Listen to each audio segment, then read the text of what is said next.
Day 17. Blah. Yeah, my lungs are all like COVIDified. I hope that's not fucking it, you know. Although I guess it's sort of inescapable at this point. All right, let's see here. Let me play that old intro.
Oh, what's up, Big Era? Was that silent the whole time? Like, is this music list? No, it's our boy Chopin. I think that's Winter Wind, which I can't remember which. Is that a sonata?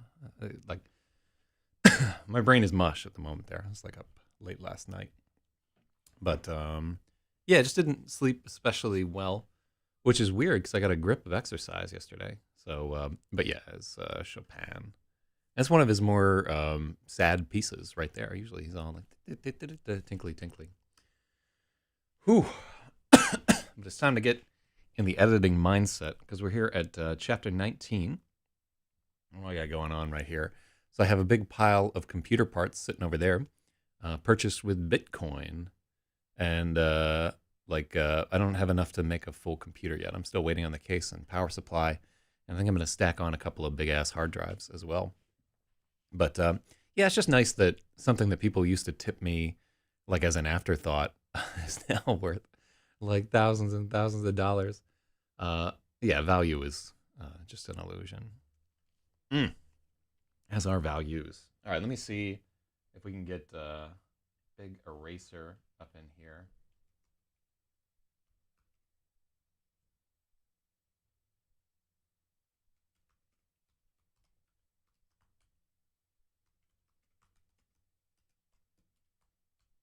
Ah. All right, some fucking mathematician giving me guff about linking my stream, but I was personally invited by the owner of that server to link the goddamn stream every day.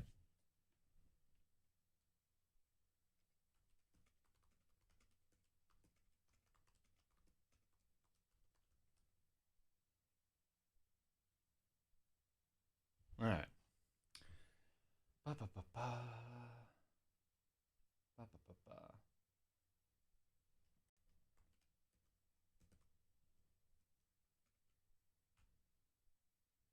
All right, let me style on this motherfucker.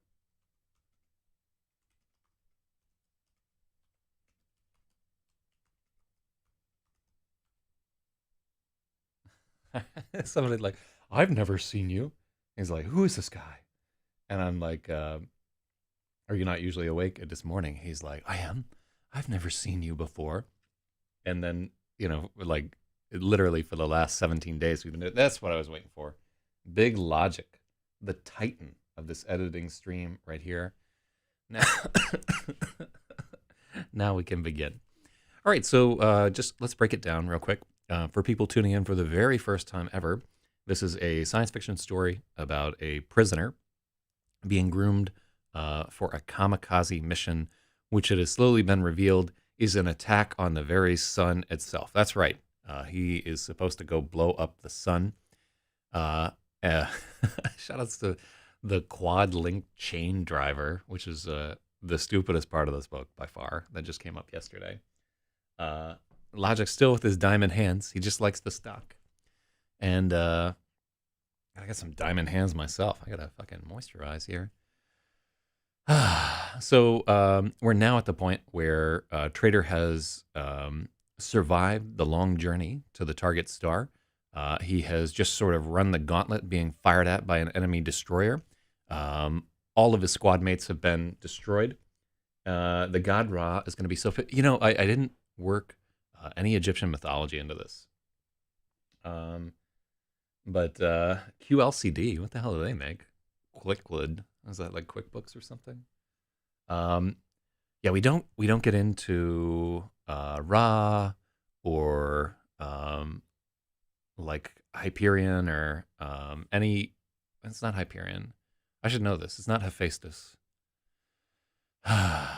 This is annoying because I've been reading Bullfinch for the last several weeks, but I love that everybody seized on that quad link chain driver. I was so close to just taking that out of the story because I was like, this is bullshit, and it upsets my whole carefully carefully crafted psychological thriller.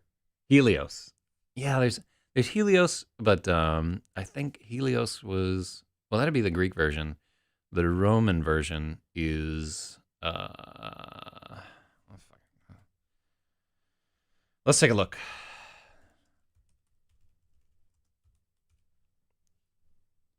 List of solar deities. All right, so let's work onto it. And Yawu, who I've heard of before. Where's the fucking... Yeah, so Amun, and then he later became Amun Ra and Amun Re. There was Horus, who was a real one. What do we got in Chinese mythology? Dumu, sun goddess. Zihi is weird. Like, yeah, a couple of the ones listed here, they're feminine. Wow, the Filipinos have a shit ton going on here. Surya, okay, aka Helios and Sol. let's get to Roman mythology right here. Aura and Soul. Hmm. Yeah, there's a few different Greek guys battling around. Phoebus. Oh yeah, Phoebus or whatever. There we go. Sol Invictus was the sun god of the Roman state. What's Restream doing here? Is it cutting out your Will it not let you type Sol Invictus because there's a Nazi named Sol Invictus? That's fucked up, man. Fucking YouTube. Didn't he run for Congress or some shit like that? He might be like a Florida state representative, and they got caught in some whole deal. Mm. I like that Roman and Greek mythology are just inescapable when you talk about the stars. That we've got like chapters on Arcturus and so forth, and we tried to throw in some of the Chinese names there too. And later in this chapter, we'll get into maybe not in this chapter, maybe it's later towards it might be the final chapter. We'll get into some Hindu mythology as well. And this is just because I like myths. So this is chapter 19, Bringer of Jollity, which is Jupiter. I think. Hold on it.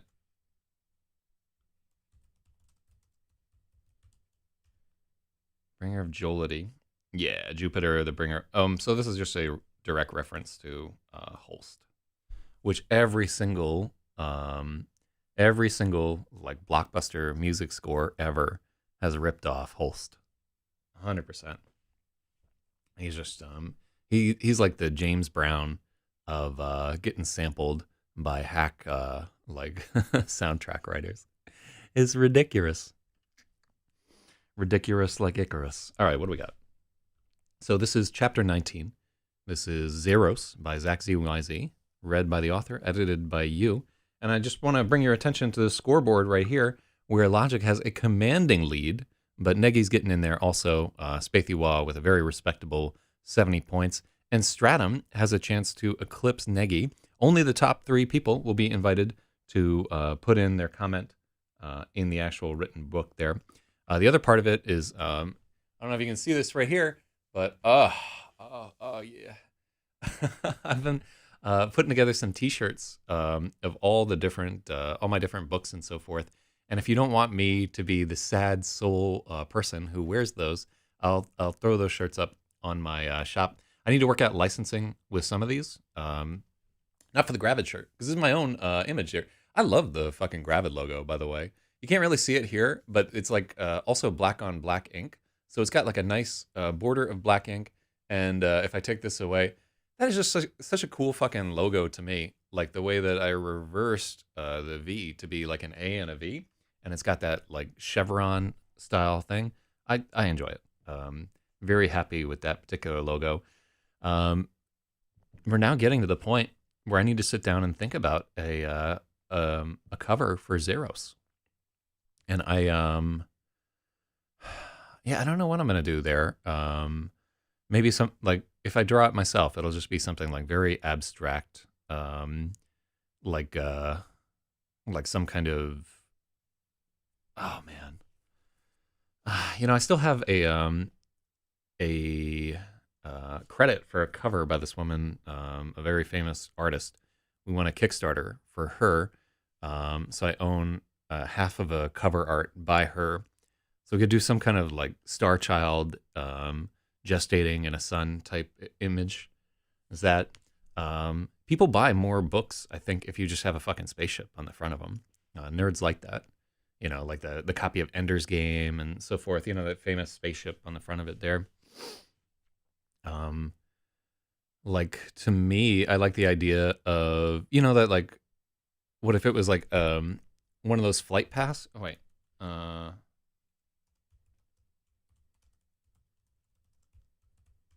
3 planes diverging logo. No. Oh, this is only gonna get in 3 planes logo. Well, not this one right here, although this is kind of dope. But where there's 3 planes that are like making kind of like the Atari type thing. Hire the graphic designer who does Chuck Tingle's thing. I can literally do a better job of a Chuck Tingle cover than Chuck Tingle himself. Like I'm at that level of uh Y logo. Let me see. Oh wow, kind of like that. Um, 3 Jet Y logo.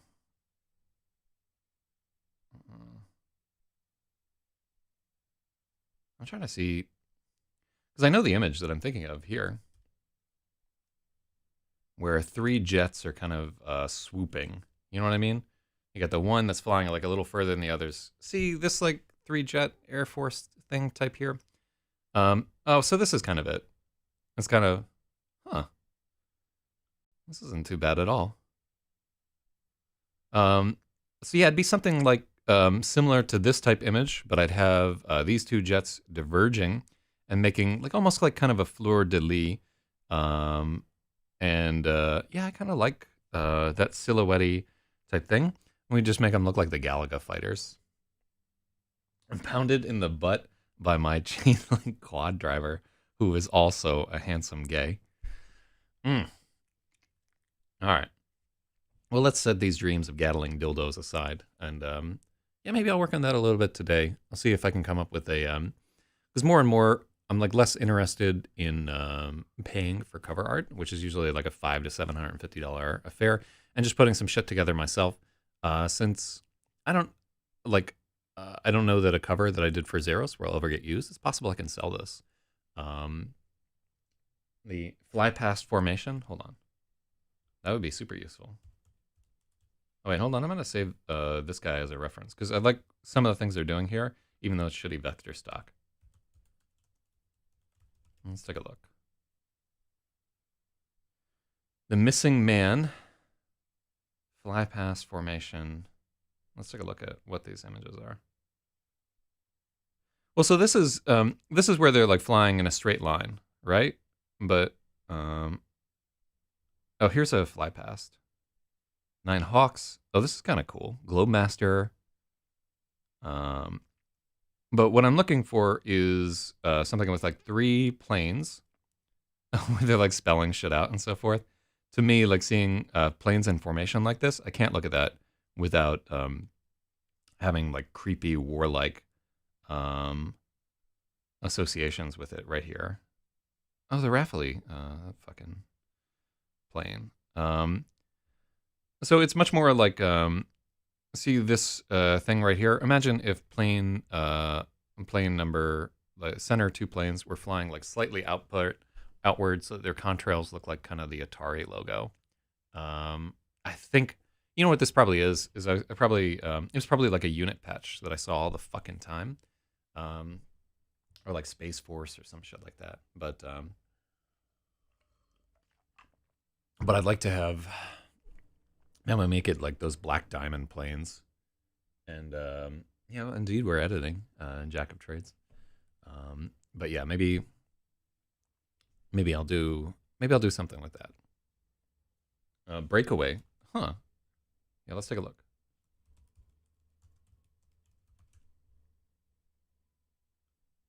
Formation breakaway. Yeah, so this is like closer to it. Where they see this breakaway that they're doing right there, that's much closer.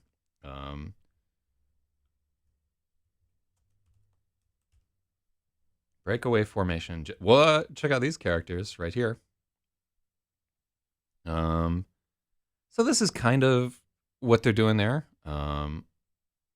It's kind of, but this isn't the angle that I would use here. But yeah, this thing where they're like, you have the 2 planes like kind of flying which away. This actually is the inverse of what we talk about being the like jump formation, where they would be cockpit facing in. So that's kind of cool. I don't see. It's weird. Like I have a really strong image in my mind, and it's like stylized. God, look at these fucking F-22s. That's so wild.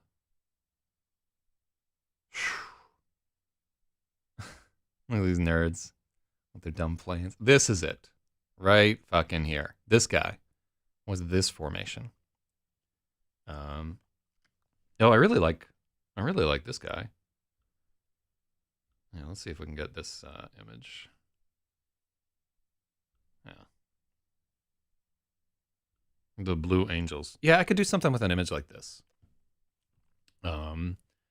We could do like a lot of stylization. And we actually talk about the gas trail left behind by each of these planes. Coolvord Starburst. All right, let's take a look.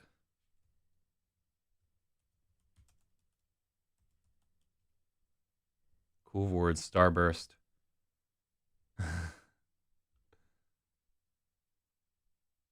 What? Look at these crazy motherfuckers right here. I was at that stupid formation where they all got in trouble for doing it. Brickloft. Okay. Yeah, this is... Yeah, it's kind of like a starburst formation.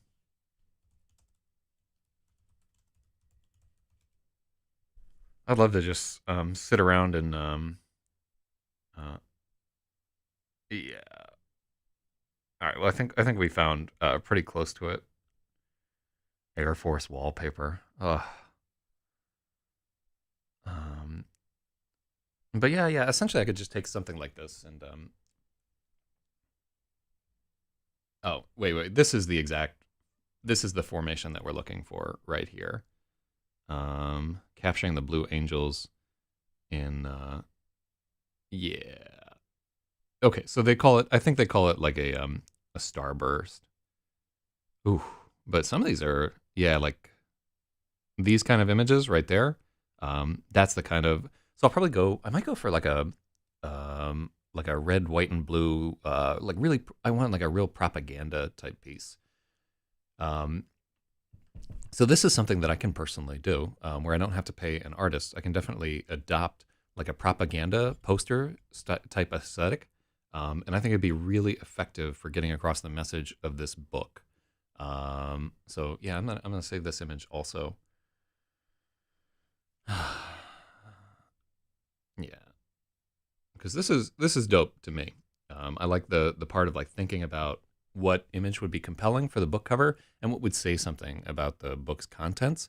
But I will tell you that when you're actually designing a book cover, those aren't the considerations. Like when I've worked with actual publishers before, what they're much more interested in is something that reproduces well at the thumbnail level, because everything is an Amazon sale now. Something where when you look at it, you can't mistake what genre it is. Like if it's got like a kind of gothic font and somebody on the front cover has a sword, you can be like, okay, this is probably a fantasy novel, and it's like in that lithograph style. Similarly, if you're trying to sell a space, like a space combat thing that's militaristic and so forth, you're looking for... let's look at the Ender's Game cover. Okay, so this is the Ender's Game cover right here, right? Here, can we blow this motherfucker up here? This cover has absolutely nothing to do with the book, right? In fact, this is a piece of stock art that they just licensed from... and I should know this artist's name because he does one of my favorite science fiction book covers, the cover for Void Captain's Tale. This guy did so many spaceship in space type lithograph style paintings, and that many of them got licensed and so forth. I do like the cool conceit here where they designed the cover text around it, where Ender's Game is around the orbit of this whole thing there. So people like so much buying by the cover is done. Like a cover is a pretty important part of a book. But for the vast... What is this fucking... Ugh, awful. I didn't see the movie. But oh wow, here's a different version of that cover where they've done like kind of the same conceit, but they use a better version of it. However, his name is completely lost at the bottom here.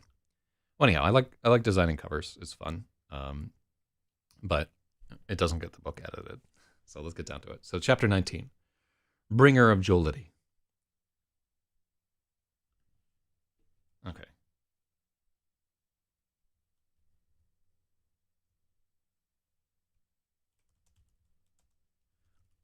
I don't like this intro chapter.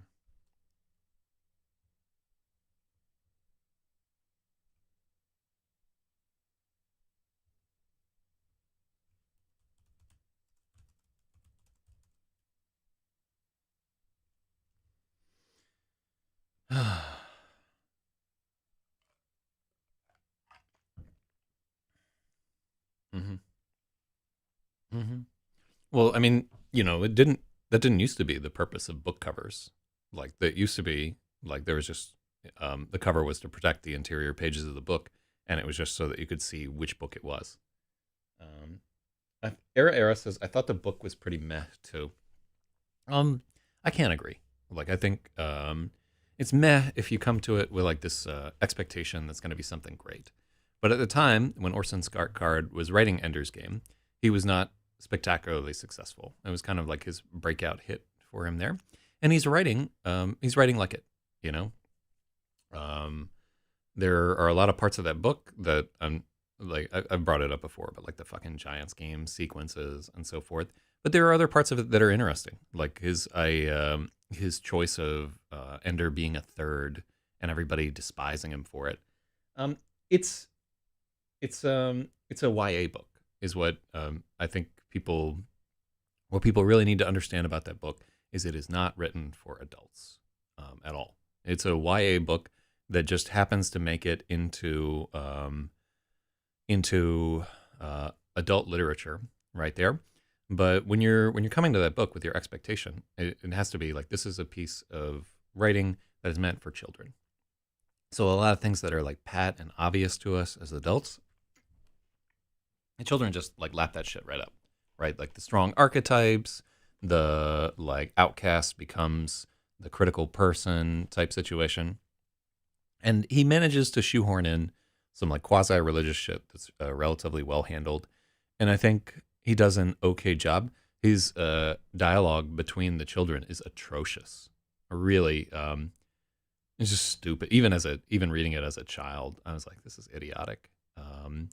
But in general, like even though he hates gays with all of his Mormon heart, it's a pretty good book. He lost a lot of steam in like books 2 and 3. But did I first read it as a teen? I think I was like 15 when I first read it. So, uh, so Logic says, I explicitly read science fiction and fantasy to stop thinking about other shit. Oh yeah, I read like so everything that R.A. Salvatore wrote. I used to read back in the day. I love that shit. Um, and now, like going back to it now, I think I just reread like the first Icewind Dale book the other day, and you can see like how kind of cheaply manipulative some of the stuff that he's doing in there. And again, he's writing for children, um, people who can't see through that veneer, who are not looking for like a deeper character or something like that. They're looking for very recognizable tropes where they can just be like, oh, it'd be cool to have not one scimitar but two scimitars, and like, uh, yeah, his fucking the like he's a martial arts person, so he writes his combat scenes so well. Um, but I mean, don't forget in all of this, like where we're saying like these are books for children. It's not like I'm better because I'm writing books for adults, right? And like I'm much less successful at bringing joy to people and commercial success as well there. So all these like dark, brooding, gigantic fucking novels I make, that's because I don't know what the fuck I'm doing, right? And I think it's more important that I like pursue my froofy artistic vision than like write a successful book. So that's why I have a day job, because I know that like I just want to be myself on this shit. And it may be that like that R.A. Salvatore is writing from the heart, and that's like the type of person that he is and the things that he's interested in. But or it may be that like he just has this strong desire in his heart to reach out and touch young children, which would make me wonder. It's not as bad as all that, but I don't care about the characters so much as the story. A lot of people are like that, um, and but not me. The characters are everything to me. All right, so let's get into the actual editing of this piece.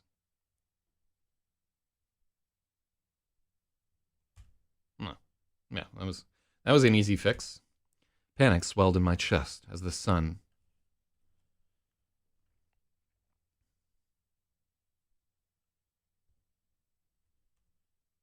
Yeah.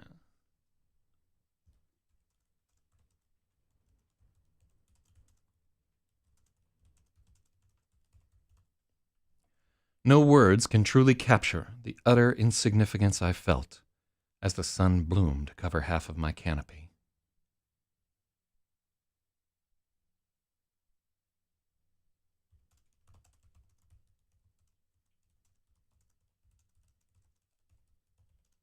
The sun bloomed to cover half of my canopy. That's better.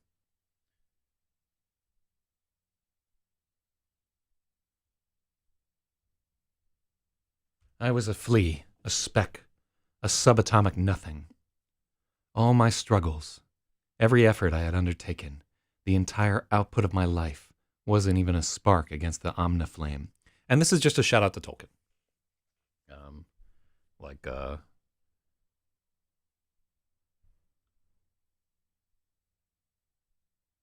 and this is a little redundant.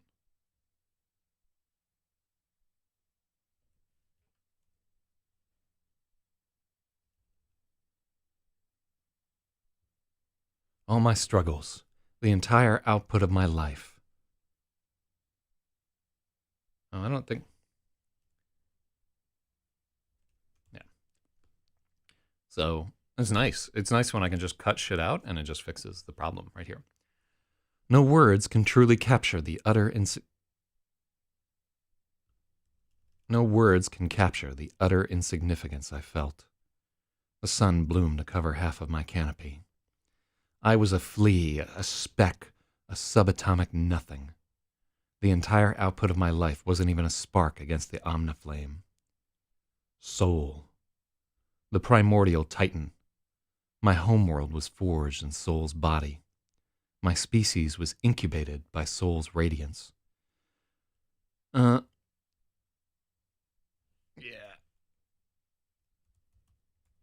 So we can't use homeworld there, right? Because his homeworld is Kalu 5, I guess. It's just like in a different concept.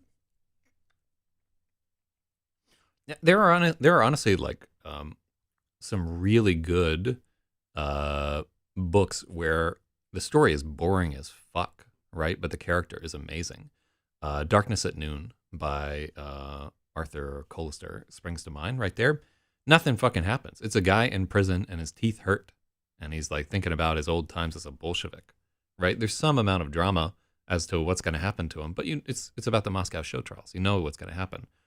Everything in that book is about the characters, and I love it. You can do one of my absolute favorite movies of all time, Barton Fink. The story is irrelevant in that movie. It means nothing, right? It's just about the actors' performances and these weird dramatic peaks and this free-flowing state of consciousness style writing. Let me see here. Yeah, Kilu Ring 5. Anyhow, so there are definitely books out there where they have almost no plot to speak of whatsoever. You could think of like Metamorphosis too. Like the plot's not super interesting right there. It's really about the character. Anyhow, the primordial titan, my origin.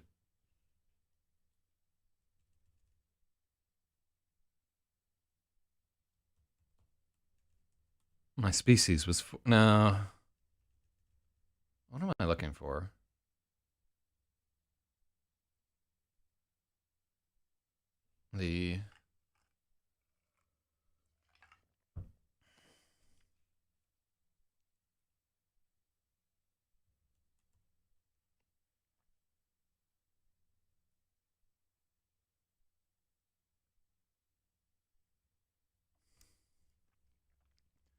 The primordial titan. My flesh was forged from Soul's body. My species was incubated by Soul's radiance. No matter how far we scattered across the stars, soul's substance would remain within us, atoms that would endure until the end of the universe. And so this is a point that I really like, that as mankind has like spread across the stars and stuff, the atoms that they're carrying around, although surely they're incorporating stuff from every, but there's a lot of those original I came from soul atoms that are making their way through people.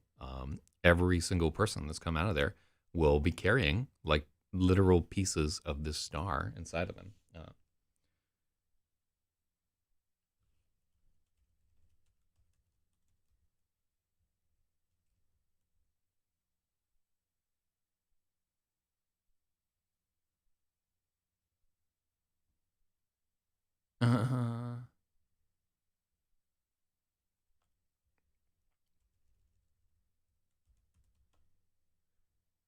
no, that doesn't. Yeah, like it's just about like I like the structure. It's just picking what we do.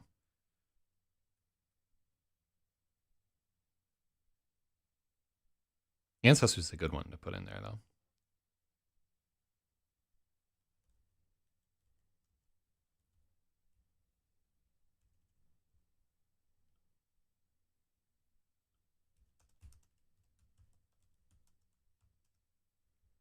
My ancestors were forged from soul's body and incubated by soul's radiance. I like that better. Let me give that to logic. Good suggestion. No matter how far we scattered across the stars, soul's substance would remain within us, atoms that would endure until the end of the universe. I like that. Yeah. Yeah. Shout outs to our boy right there.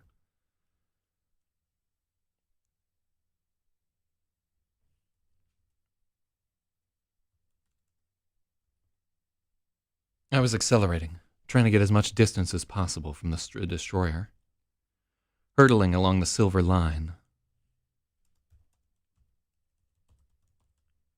Hurtling along the silver line of freighters, I could see the pockmark on the face of God, the star mine.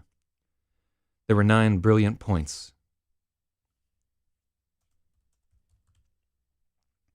There were 9 brilliant points of light arranged in a ring, flickering artificial stars that outshone the sun.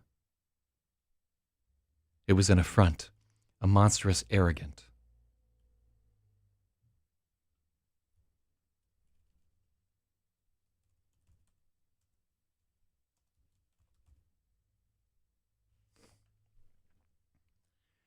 There were 9 brilliant points of light arranged in a ring, flickering artificial stars that sometimes outshone the sun. It was an affront, a monstrous arrogance. But I had come for a far greater hubris. Invisible to the naked eye, the corona appeared through my canopy filters as a seething red-violet storm. So this is critical there. Um, oh, we're going to get so into magnets. How do they work throughout this? So this is critical. The human eye can't see the corona. It's just in a wavelength that we can't see, but it is definitely there.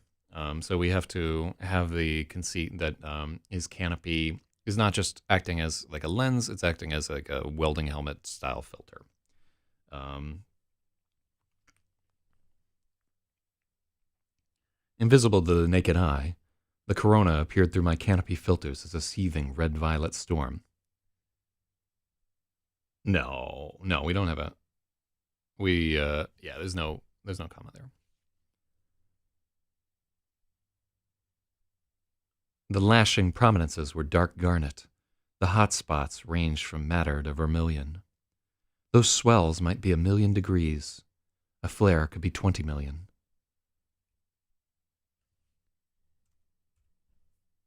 So, and when we're talking about degrees here, I'm sure like everything is in Kelvin, but the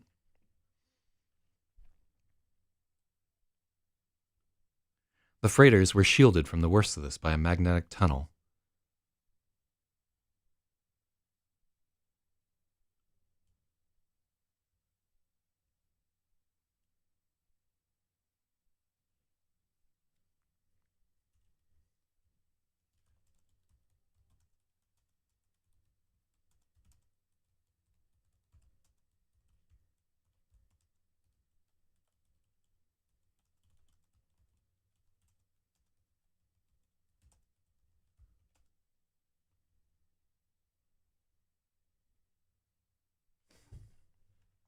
At that temp, it's irrelevant. Yeah, I mean, they would use Kelvin.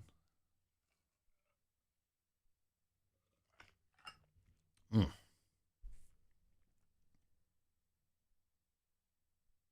And star mine would be capital. The star mine was a series of diminishing ring shape.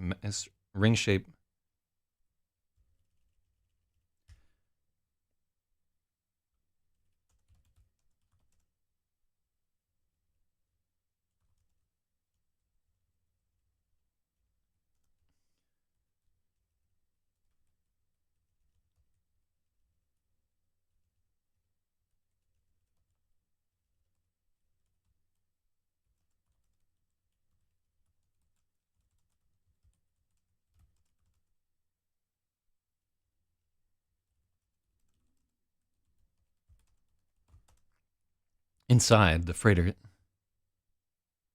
were shielded from much of the corona's rage. Yeah, I don't like that.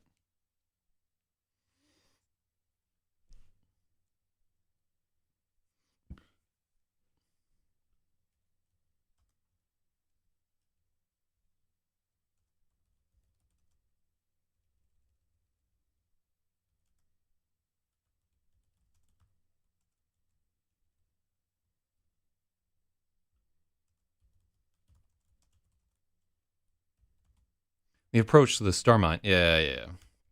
Mm-hmm.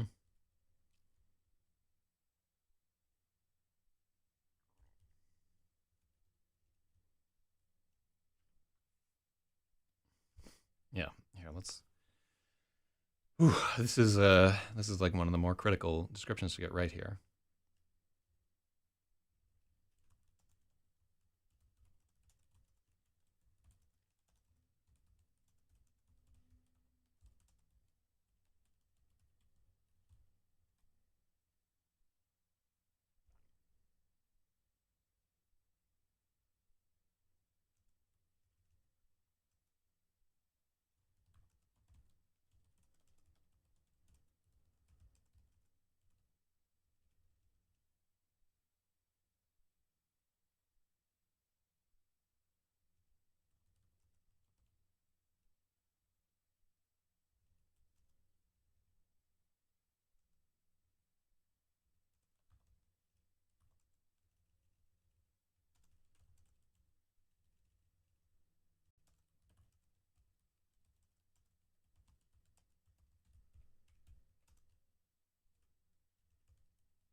Mm-hmm.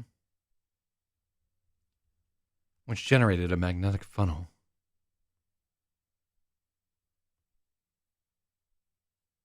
Yeah.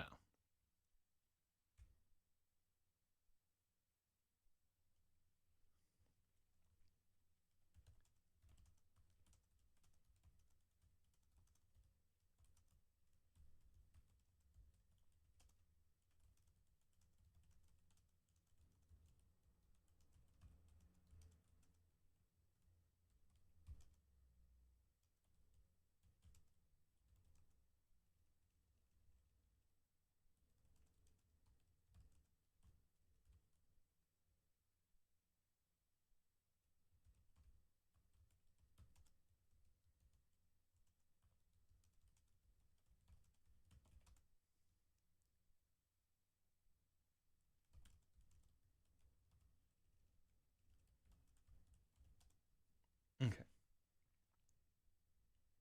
Let's see if we can get away with that.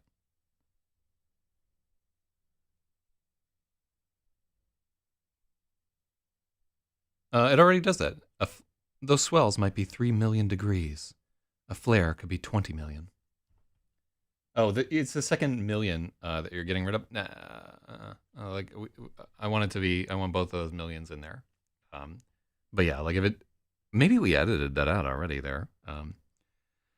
This section of the star mine was a series of ring-shaped megastructures which generated a magnetic funnel.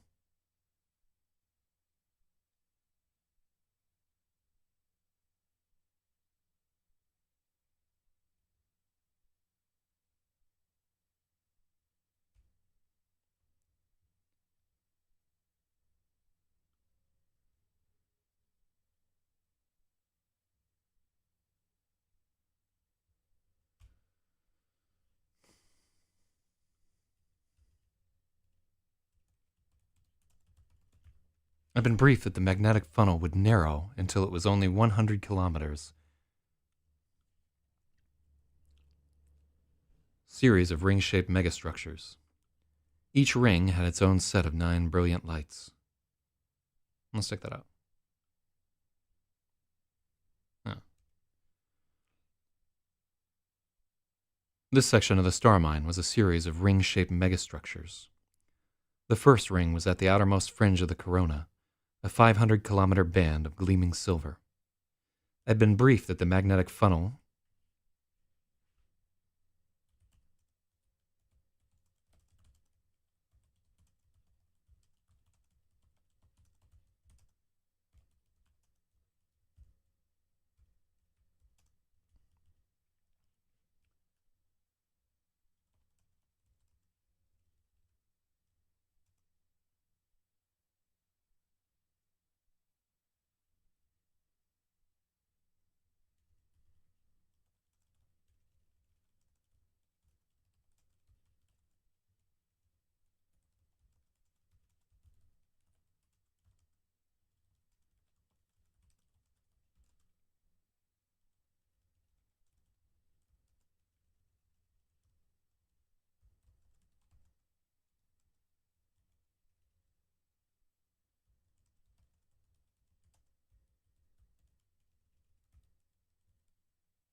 Whew, we funneling.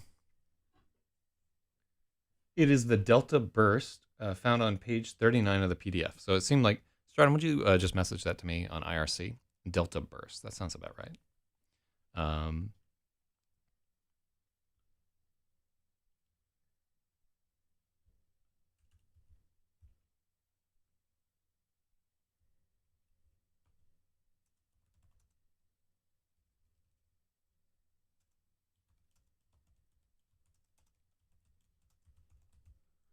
This section of the star mine was a series of ring-shaped megastructures that generated a magnetic funnel.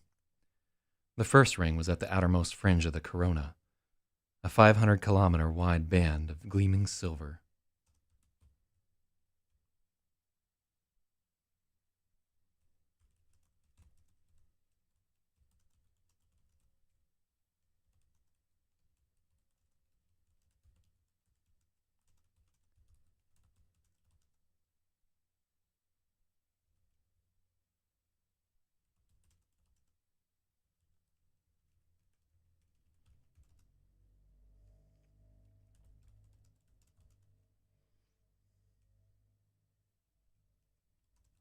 And now we get to look at the layers of the sun. Layers of the sun, bum, bum, bum, bum. Layers of the sun. Coronal holes. Yeah, the chromosphere is the first spot that we're going to get to right here.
So yeah, I don't think Corona is not capitalized either. Neither is chromosphere.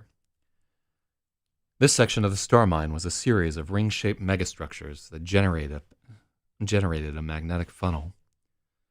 The first ring was at the outermost fringe of the corona, a 500-kilometer wide band of gleaming silver. I'd been briefed that the ring diameters would contract as I approached the sun.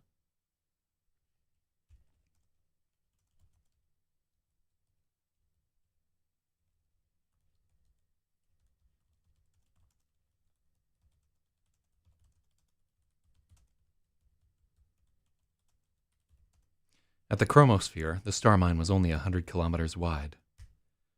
There was no data.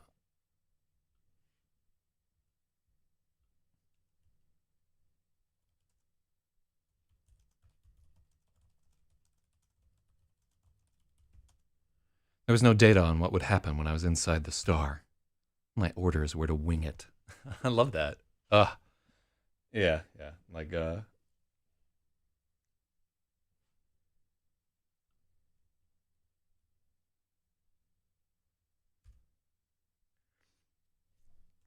Judging with my fist against the canopy, I was 90 minutes away from the first ring.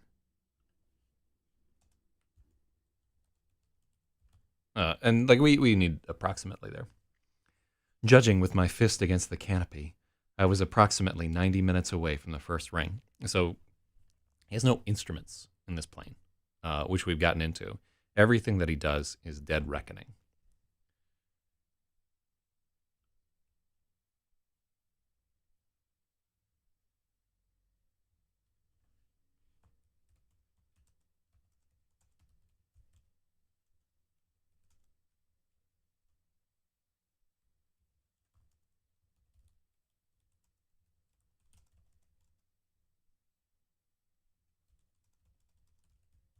The temperature rose in my cockpit. I could hear my exchangers singing with effort, creating a basso profundo duet that rang in my bones. I pushed the throttle forward. If I was going to burn up, I might as well get it over with.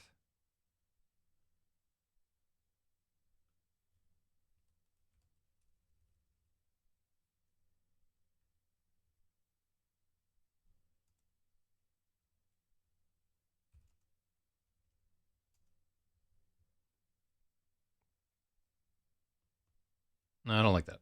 Yeah.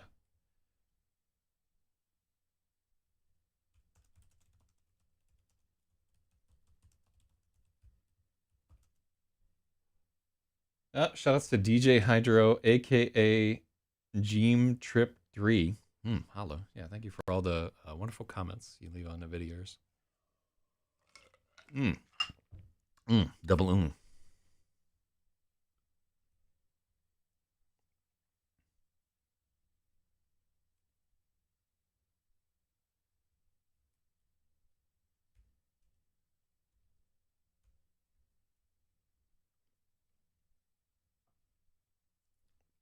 I pushed the throttle forward, and the Yama shuddered with relief.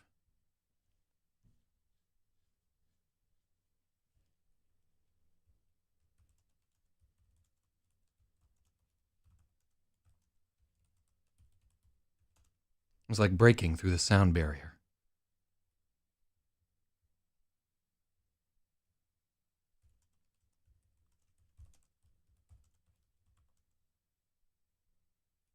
Mm.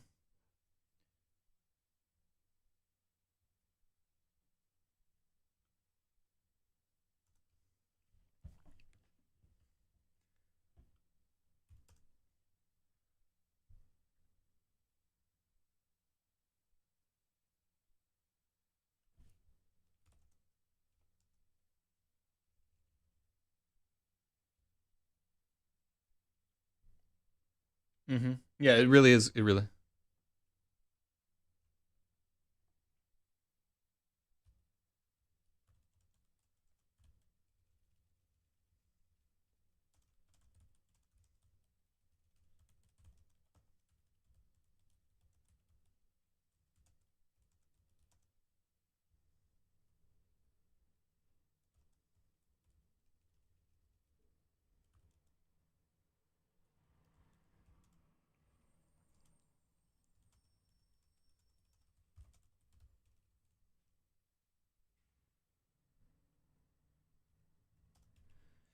He hasn't flown into an atmosphere. We're gonna get into.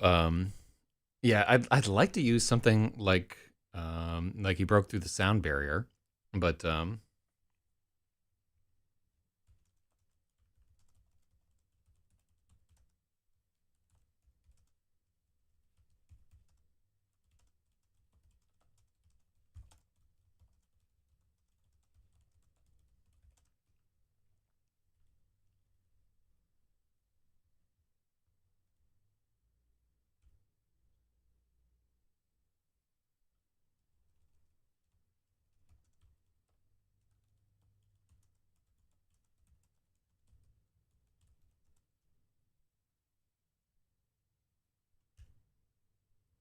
And the harness would be holding him down, so you don't get crushed into the harness. Yeah.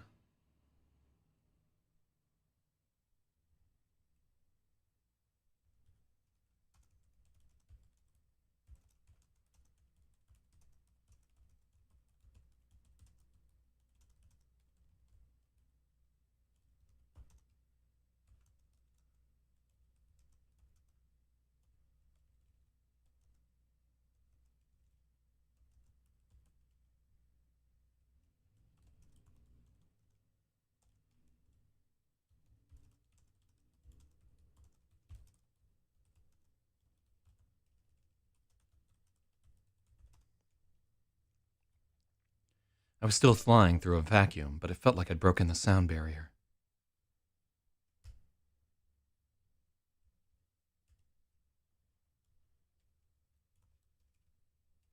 I pitched my nose down to try and maintain course and nearly murdered myself. Yeah. So he's never flown in the sound barrier. This is, or he's never flown in an atmosphere. This is just him guessing right there.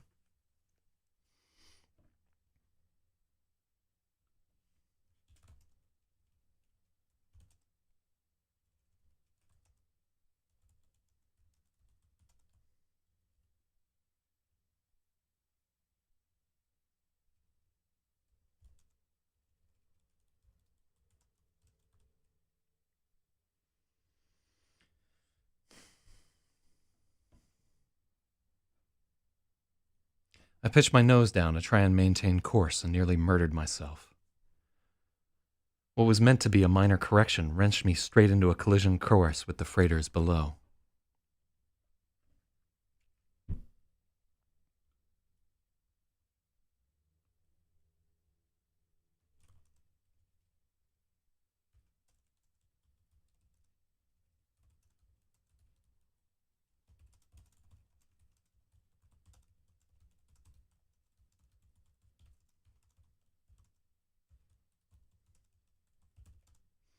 I was veering off course. When I pitched my nose down to correct, I nearly murdered myself. Yeah.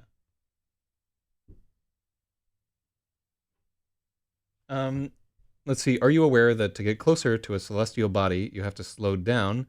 Orbital mechanics are pretty much the opposite of intuition. Speeding up puts you in a higher orbit. Slowing down deorbits. You are thinking about something like a. So there are two different potential things here. Flying into orbit with something is very, very different than flying directly into something. Like this guy is not attempting to orbit the sun. Although we get into one of the slingshot maneuvers that he could possibly be. I think it's like a Hoffman maneuver. No, it's like an Obermann. Well, I have the word later on. Yeah, so it's not the same consideration there because he's flying directly into the sun. And like keep in mind the sun is rotating and so forth. But let's get this description right here.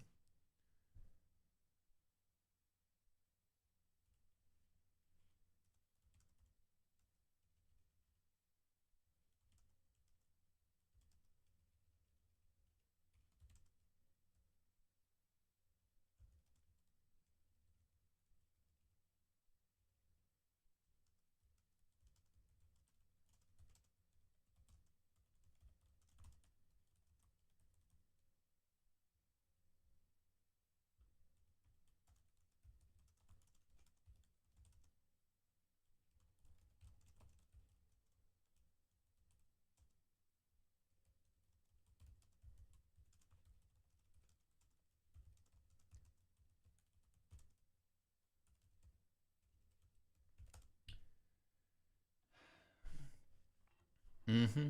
Oh shit! Wait, a Kerbal Space Program. Uh, Let me see. Accelerating prograde would definitely put you in a higher orbit, but accelerating retrograde drops you into the body. Big shout outs to Kerbal Space Program. I'm gonna be so stoked if we're able to use Kerbal Space Program. It's a good point, but it's not really like we can't just give these points away. It's good to have in mind. But let me see here. It's pretty difficult to accelerate towards a celestial object in order to land on it, which is something that we cover. We cover like what a crazy situation it is that he's flying like this. But we absolutely cannot.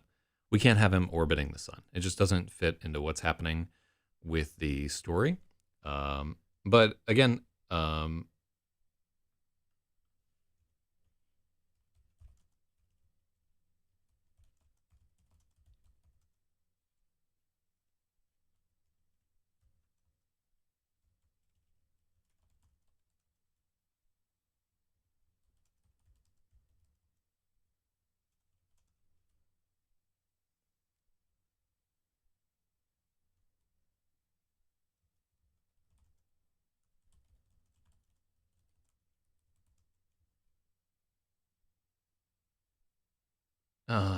yeah, this is like a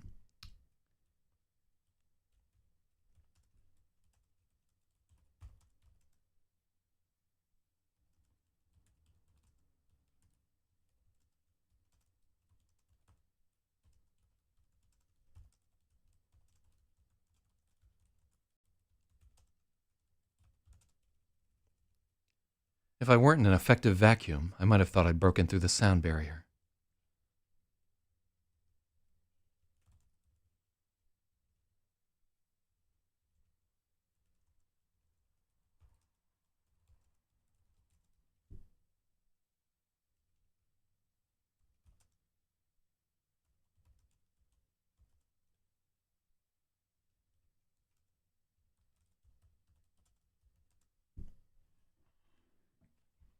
Um, Wait, haven't hasn't even credited me for most of my edits anyway. Wait, hold on. If you can point out hold on, I'm gonna go back through this. Shutter with relief. O face. Is it just a normal stellar corona? Corona is not a. Wait, did he? Oh, he does get a point. Let me see. Are you already on the map? Yeah, you're there as Era. You definitely get a point for the capitalization of corona. And let me just go back through and make sure that Gunslinger by King. Okay, cool. So you did get your point. But yeah, if I miss a edit point, definitely like speak up and get your points. Because keep in mind, I'm trying to think of so many things at once here. It is important, you know. If you put the time in, you should get recognized for it in the book. Like remember that this is a game that we're all opting into, right? And like we don't say the game isn't important. We're all participating here. Just like when we're reading a book, all of us are like opting into this illusion. We're not saying these are just words on a page. We're all sharing in this fantasy that these are more than just words on a page. We're allowing ourselves to indulge in this collective hallucination. Like this isn't a real story, right? Sadly, there is no real traitor. No drill sergeant waifu is going to choke you out tonight, unless you're really lucky. But together we're imagining that it's there. So just keep in mind on the edit stream, we're all in this kind of shared fantasy where I am a great writer and you guys are genius editors and we are putting out a bestseller, right? This is the collective delusion that we've. I just opt in. You know what I'm saying? It's more fun on this side. Uh, I donate all my points to a Black Lives Matter charity. All right, I can put that in as a. I will definitely put it in a side. His points have been donated to Black Lives Matter. I'll put it in there if you remind me.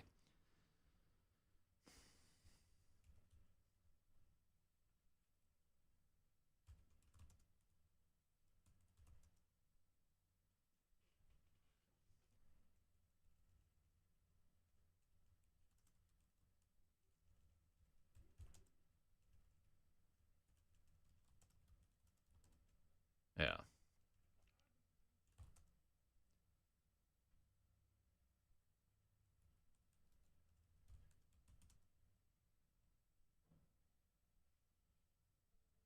Yeah, yeah.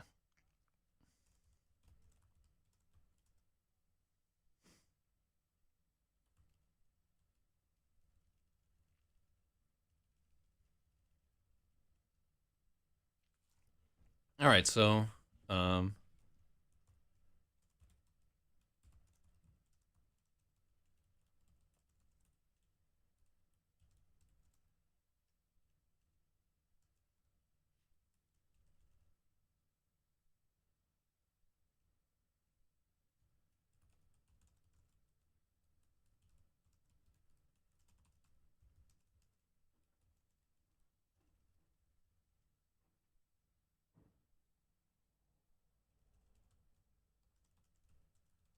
the sudden shift had thrown me off course.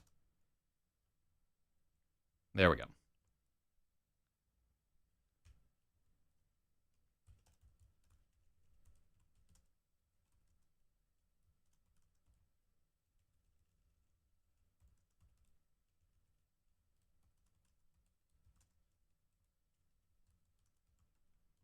So here's a spot where somebody who's done more flying than me, zero.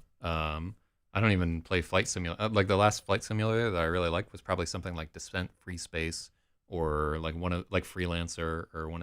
God, I should play a game like that after the conclusion of this. If there's like a new Freelancer or something, I want in on it. Yep. And honestly, I probably played like one of the clones on iPad, where you just fucking flying around and trading stuff and stealing ships and mining stuff. Uh, yeah, let me now. I want to find a game that's like that. I also want to replay through Subnautica at some point there, in preparation for maybe writing like a submarine story. The sudden shift had thrown.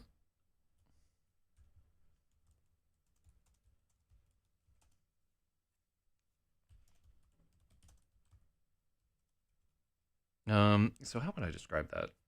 I pitched down my nose. Um,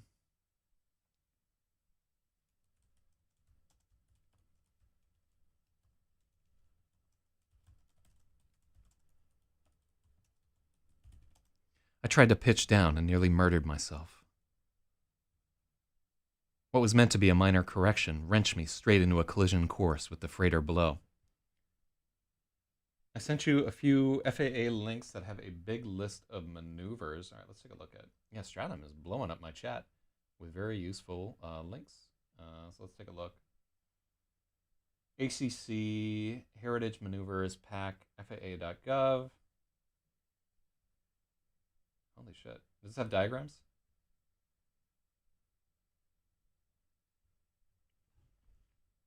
God, this is like hundreds of pages of grading ranges. Yeah, this is like more technical than I can assimilate on the editing stream. Oh, it does have diagrams. This is super useful, actually. Thank you, Stratum. Jink out, 4-point roll. Oh, this is great. I wish I had read this before I read it. Take off, flat pass, vertical. What is a jink out and a 4-point roll? Repositioning turn. Oh, these are amazing. Oh, I almost want to stop the stream. High speed reposition maneuver, A10. I wish you could see these. Whifferdill reposition maneuver. Flat Whifferdill maneuver. I don't think he does that at any point because it's all there. So there's takeoff. There's a flat pass. Oh, this is amazing. An A10 vertical 540. Okay, that's cool. A split S A10. Oh, the A10 is just a double aileron roll. Ooh, I can definitely use an aileron roll in here somewhere. Although I may be saying aileron roll here. Cuban 8. He can never do that, right? Like, so one thing to keep in mind is during this entire story, Trader will never run out of forward momentum, right? He'll never come to a stop, right? His speed of insertion is such that he never can effectively brake or slow down, and he's not meant to. Like it would require some kind of like science fiction shit for him to be able to ever slow down. So, yeah, level 360. There's a lot of things that he can't do here because he doesn't have the ability to overcome his tremendous momentum. This is super cool. Yeah. With her dill. Yeah, those are great links. What was meant to be a minor correction wrenched me straight into a collision course with the freighters below. I barely managed to choke up in time.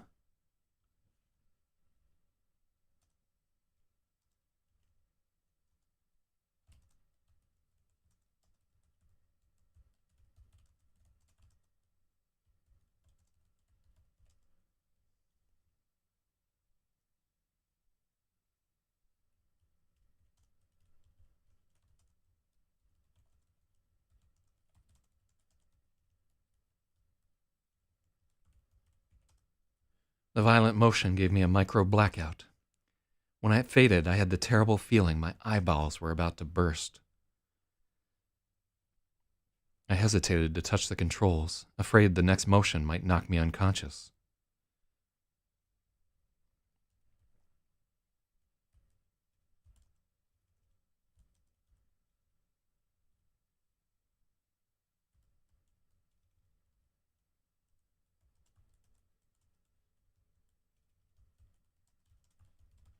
Mm-hmm. Yeah, really good link there. I don't know if he shared that with the rest of you, and I just couldn't see it in Restream chat or whatever, but it's a really cool. At first, I thought it would be, it's like a lot of technical info. Like, I wish at the beginning of this, I had read through this whole thing. I'm going to give you that comma point, and let me do it. But let's read through this a little bit here, because this is one of the, I'm cognizant that I'm not smart with planes. God, my nose is fucking driving me crazy. The sudden shift threw me off course. I tried to pitch down and nearly murdered myself.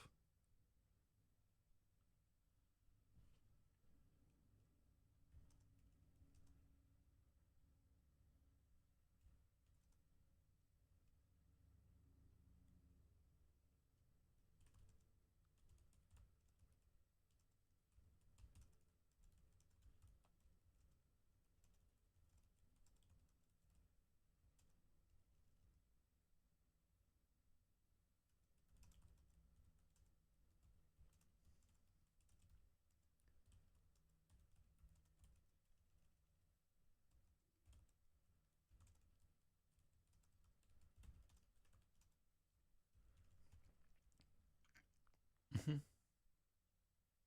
As a micro blackout, a brownout? No. Brownouts are just in the, I don't think you use them for states of consciousness. If the blood is rushing to his head, that would be a red out. I think just in, you're probably right. We describe, but what's happening to him there? So so actually at the point where he has the micro blackout, the blood is rushing away from his head, right? Because he's like, boom, blood rushing towards head, boom, blood rushing out of head. The sudden shift veered me off course.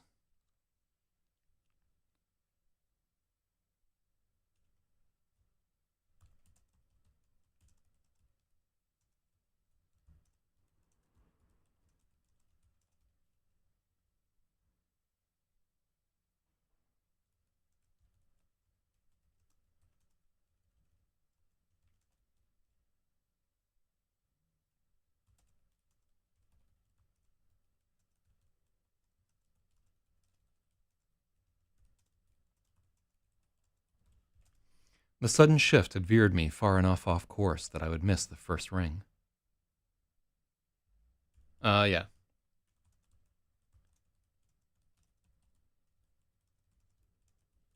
Yeah, the sudden shift had veered me off course. We don't need... The sudden shift veered me off course.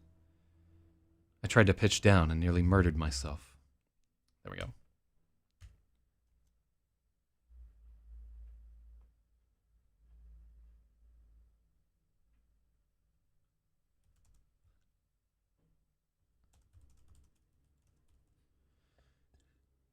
Yeah. Ooh, tough. The sudden shift veered me off course. I tried to pitch down and nearly murdered myself. What was meant to be a minor correction, comma, no comma, wrenched me straight into a collision course with the freighter below. The freighter is below. I barely managed to choke up in time. The violent motion gave me a micro blackout. When it faded, I had the terrible feeling that my eyebrows were about to burst.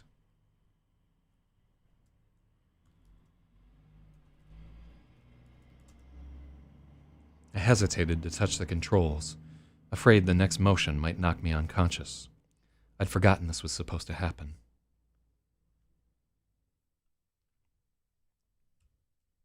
The Yama was soaking up more energy than it could eliminate with its exchangers. It had switched from thrusters to ramp. It'll be an adjustment, but there's no way to simulate it without flying into a star. Adapt, XEROS warned us. The adjustment was like I was flying at an entirely new ship. The spurs had become hypersensitive to my slightest motion. All my instincts were suddenly wrong by an order of magnitude. The Yama 10 bomber was a strange design for a stranger purpose.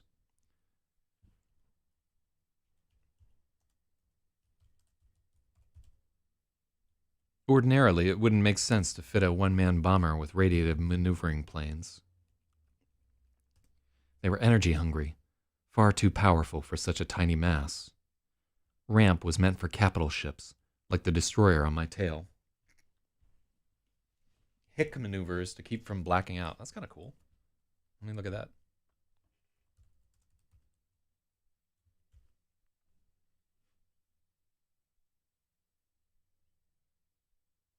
Ooh, I like that.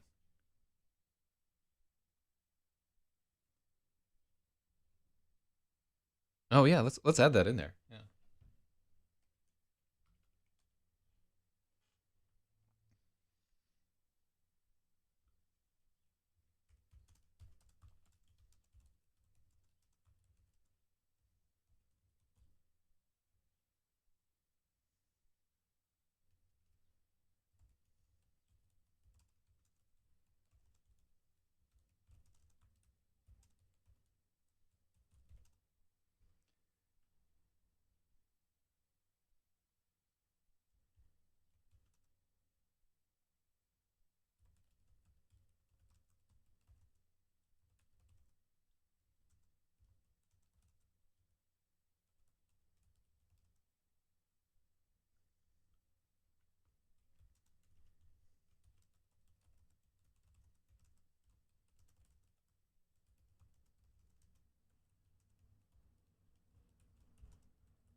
Yeah.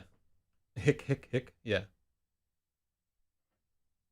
I began tensing my legs and abdomen in a hick maneuver.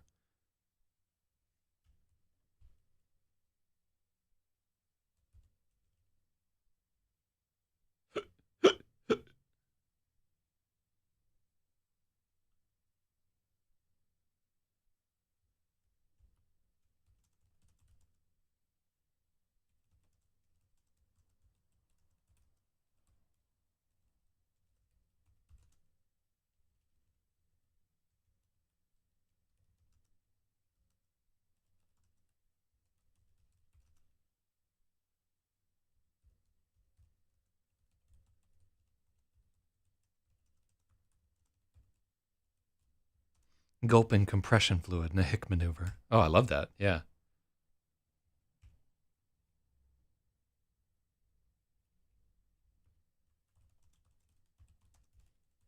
When the danger passed, I had a terrible feeling that my eyeballs. When the danger passed, I had the terrible feeling that my eyeballs were about to burst. Ooh, that's such a good ad right there. Mm. Yeah, yeah. No, I didn't know that, and it totally makes sense and is amazing because like that action is like pumping blood back into your brain. So very appropriate here. So cool.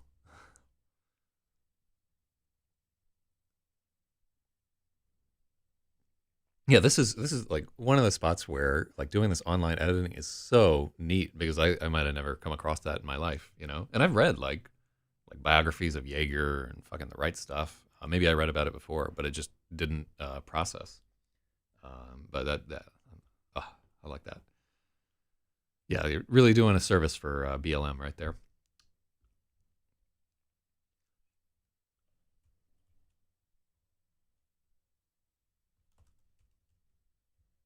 I hesitated to touch the controls, afraid the next motion might knock me unconscious. I'd forgotten this was supposed to happen. The Yama was soaking up more energy than it could eliminate with its exchangers. It had switched from thrusters to ramp. It'll be an adjustment, but there's no way to simulate it without flying into a star. Adapt, XEROS warned us. So what's my... Make it clear earlier in the story that XEROS is their flight instructor. Nah. Yeah, lots of years in the military. Yeah, I did not have... I had very few years in the military. But it's for the best. I did not belong there. The adjustment was like I was flying an entirely new ship. The spurs had become hypersensitive to my slightest motion. All my instincts were now wrong by an order of magnitude. I like that. I really like this part of it. The Yama-10 bomber, the Yama-10 bomber was a strange design for a stranger purpose. Ordinarily, it wouldn't make sense to fit a one-man bomber with radiative maneuvering planes, which is what we call ramp here. So essentially, like this ramp thing is where we're talking about some kind of like projector, like particle projector type plane, kind of like some of the ion drives that were floating around right there. Let's take a look.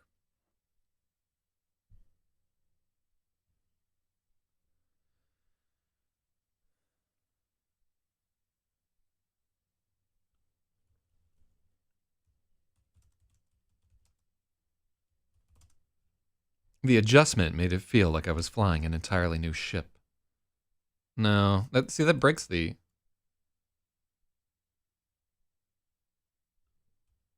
Yeah, let's just take that out.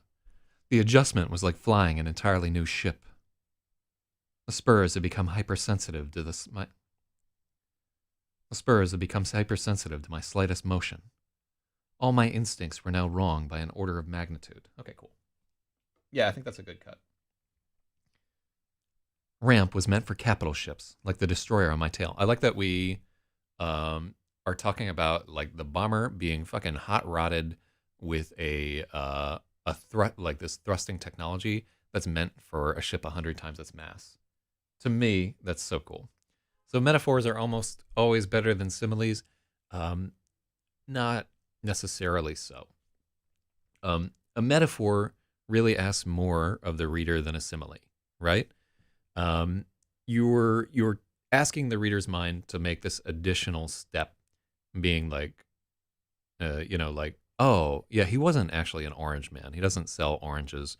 Orange in this context just means that he's bad. You know what I'm saying? It requires more mental, like if you think of it as like running a program, like a metaphor is more CPU intensive than a simile. And overloading something with metaphors will definitely like bog somebody down.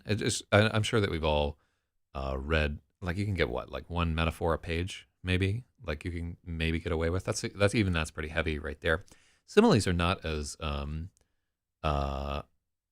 they're not as weighty, and they're the natural way that we describe things that we don't have words for. Like, what's it like? Like when people are asking me to pitch this book, they'll be like, oh, well, what else is it like? Right? Like, it's like fucking Ender's Game mashed up with the Shawshank Redemption, which is how I'm going to try to fucking sell this, by the way. So I have to disagree there.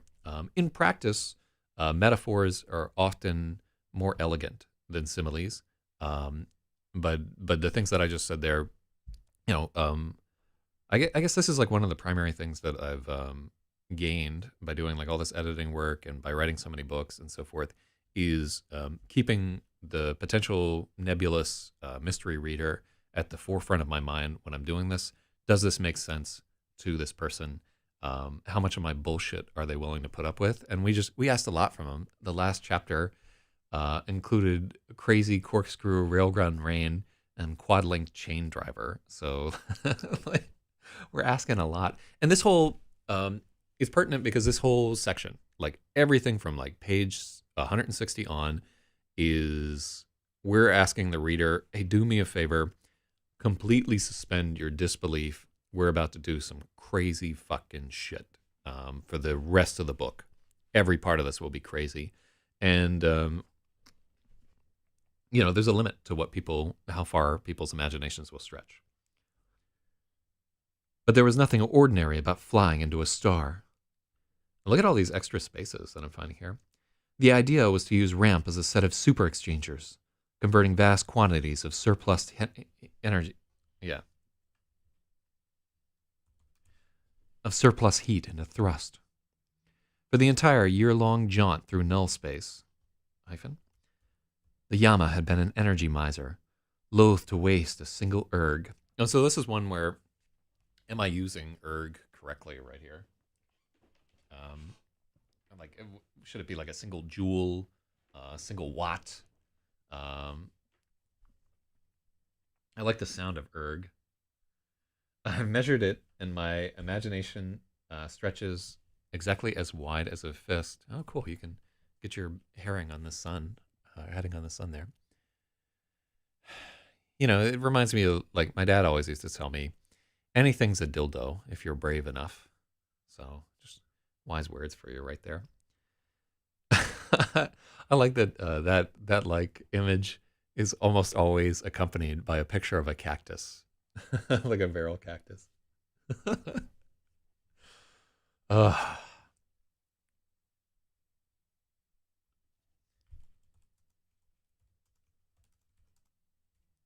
Suddenly, the Yama and I were so flushed with power.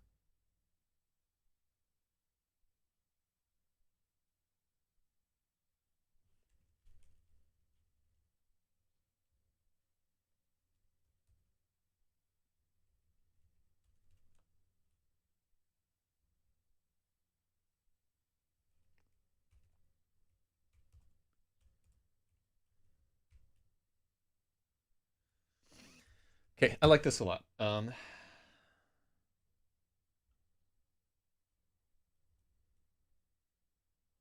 I don't like suddenly here.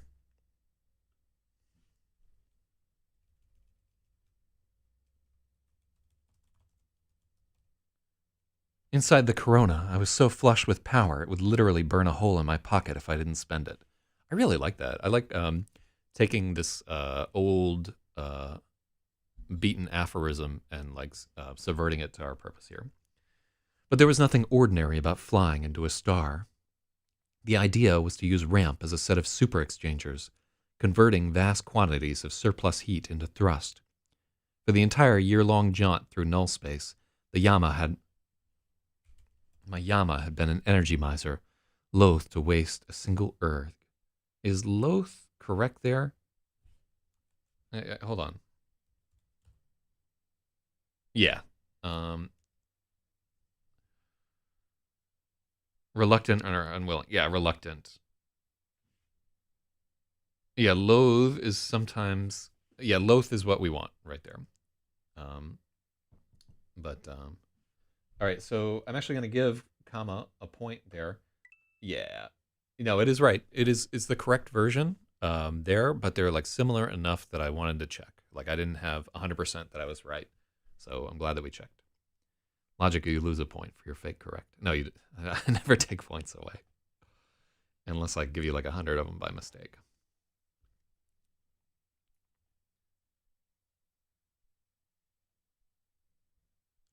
I needed to get some distance from the freighters.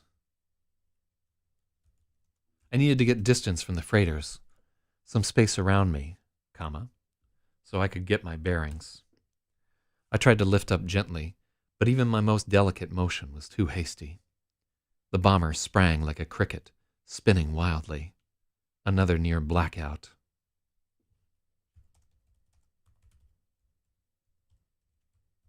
More hic gulping. Love that. Yeah, it just fits right. It slots right into our narrative. It's perfect.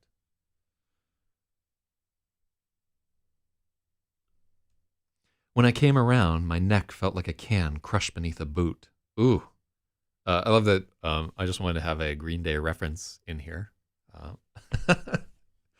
When I came around, my neck felt like a can crushed beneath a boot. The canopy was strobing between sun and space in a death spin that would have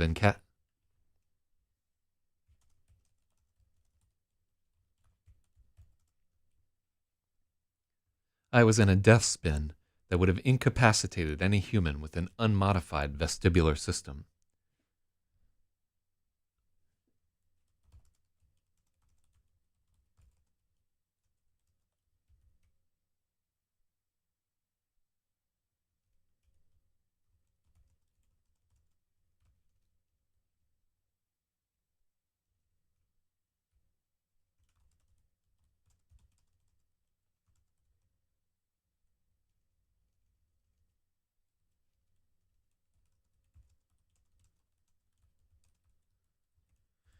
Okay, so what are we doing right here? When we're talking about his vestibular system, when we're talking about like this fantasy technology that can exchange like this surplus waste heat into thrust and so forth, we're trying to give the reader an explanation for why can this guy fly into the fucking sun? That doesn't make any sense. So this is me providing some justification for some of the things that are happening in this story. Like he has had surgery to fuck with his inner ear so that he just doesn't black the fuck out, right? And we talk about the surgery unaugmented instead of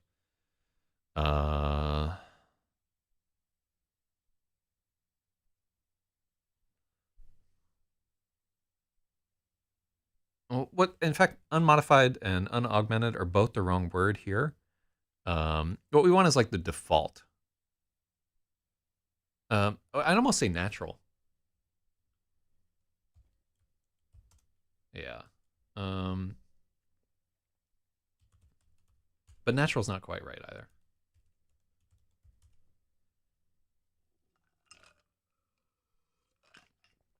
I think ordinary is better. Yeah, ordinary.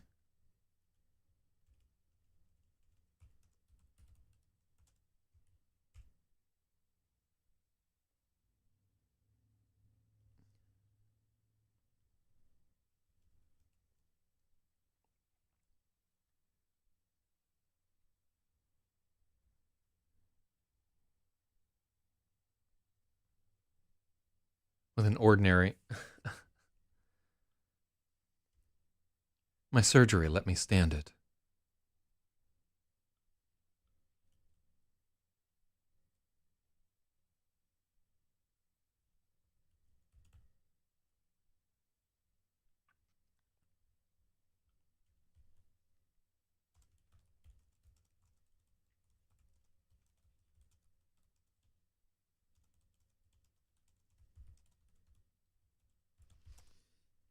Yeah, there we go.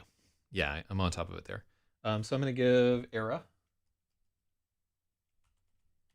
We used to say that shit all the time back in the Air Force. I don't know why we fucking said it, but we would always be like, era, all the time. Like marching around and shit like that, yelling it at the Marines. We're like, hoorah. And it's like the most ridiculous ape shit of all time. I don't know why we were like that, but I thought it was funny as fuck at the time.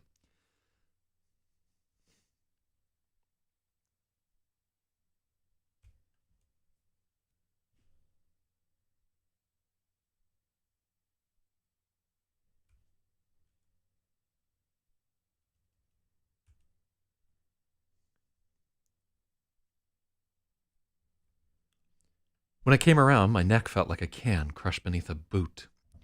The canopy was strobing between sun and space. I was in a death spin that would have incapacitated any human with an ordinary vestibular system. Thanks to my surgery, I could bear it, but it was still disorienting. I like that. It's great. Mm-hmm.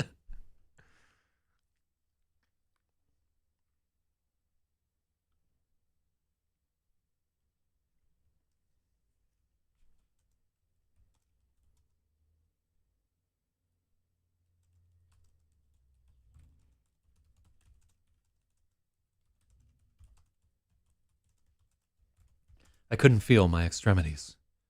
For a few terrifying seconds, I was afraid I'd severed my spine.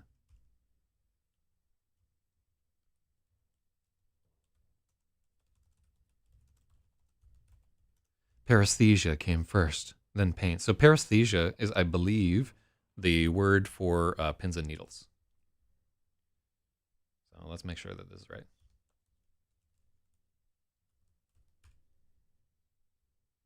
Paresthesia. Prickling. So yeah, we spelled it wrong. And this is why we check on words like this. Inter-service rivalry. God. Yeah, it literally is. It's just there so that you don't look up at command and be like, wait, why does he get to tell me to die, right? It's just, everybody's so fighty that they have to have some external adversary to deal with. Hold on, let me get this fucking idiot out of our chat.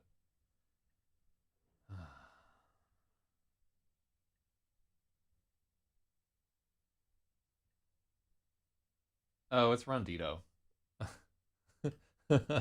Rondito says that early onset gay dementia is a real disease. Okay. Yeah, Rondito is getting back into drinking, so it's just like a matter of time before he gets punted out of LRH again. Well, not punted out of LRH, because I think he's like at Dwayne tier right there. But it's just a matter of time until he like gets in a fight with somebody and rage quits. Alas. It's funny how you can tell just from the way somebody's chatting that they're like hitting the sauce again. I could be wrong, but I'm not. I began to feel my hands again, and I wiggled my toes. Again, my left foot brushed against the foreign body. My great gamble, my great folly.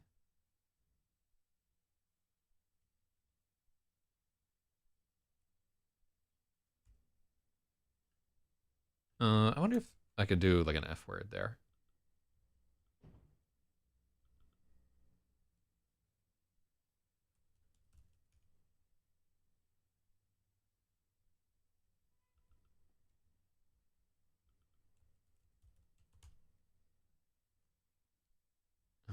Final. Yeah, there's not an F word for F. Yeah, at least it's just sauce. Yeah, no, being that it's Ron, he could be back on that methamphetamine or like popping them Roxy's or something like that.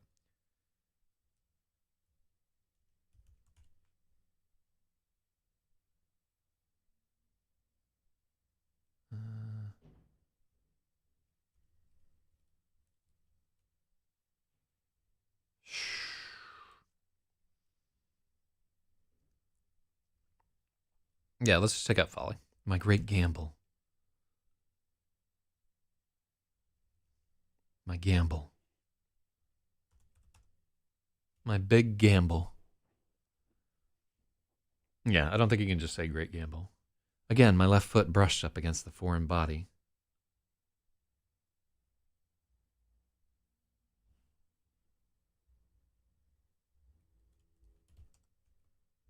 Again, my left foot struck the foreign body. My big gamble. What I'd stolen was still lodged in the fold by my left foot.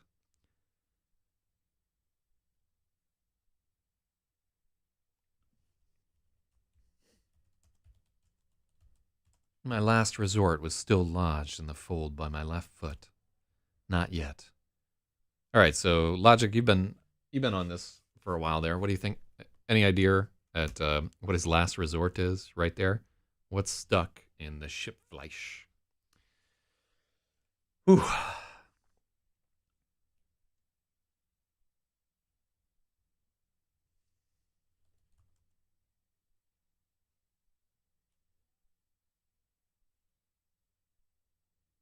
I've been thinking about it, and I don't know. That's great. I want it to be a fucking surprise. And we have to use this very specific language as we're doing it because like we're concealing what it is from the reader. And I think like some people will figure it out and they'll feel good about it. But you don't know. I don't think you know enough yet about Tai D to really like figure out why he's doing certain things. And there we go. Like you're getting to it right there.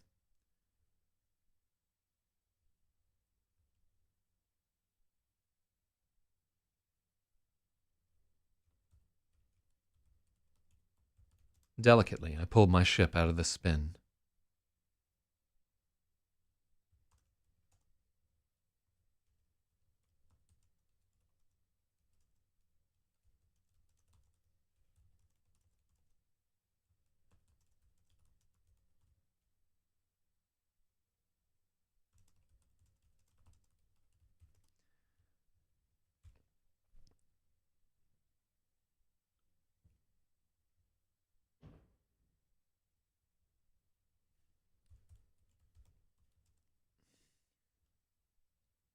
Last resort, a single mile wrapped in cling film. Yeah, Murderous could have really used that. Delicately, I pulled my ship out of the spin.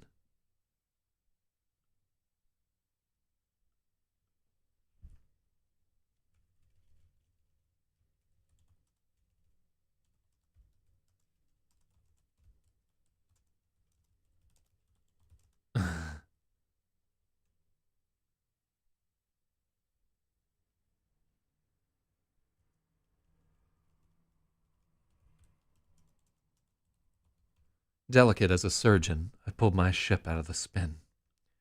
I positioned with my tail.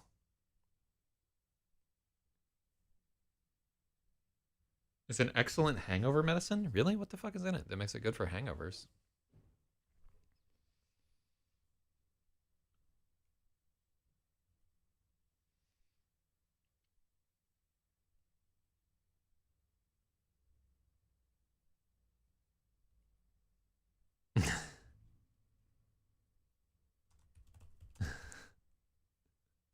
All right, so he's just he's a little anthropomorphizing here.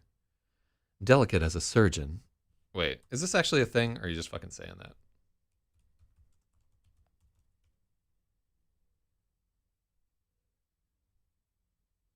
It has an antihistamine in it, a diuretic, and caffeine. Oh, there's caffeine in it?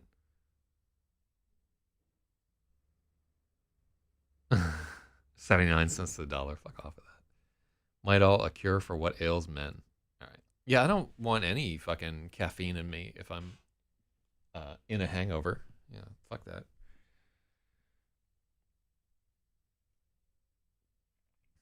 Delicate as a surgeon, I pulled my ship out of the spin. I want something. I want an active verb. Yeah. I want something.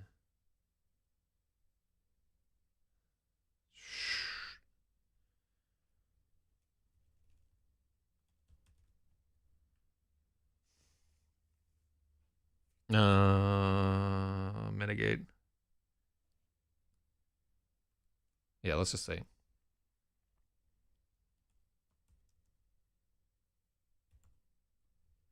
Delicate as a surgeon, I ease my ship out of the spin. I position with my tail to the sun and my nose to the black, as if I could hide what I was doing from Soul. Control sensitivity had become more reasonable. The Yammo was recalibrating on the fly.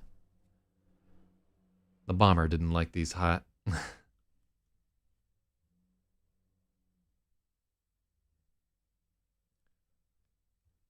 The bomber didn't like these wrenching high G maneuvers either. No, I don't. I think we just got that. Facing out at the emptiness of space, I could admit it to myself. I was terrified of Soul. I was afraid to fly into the star mine.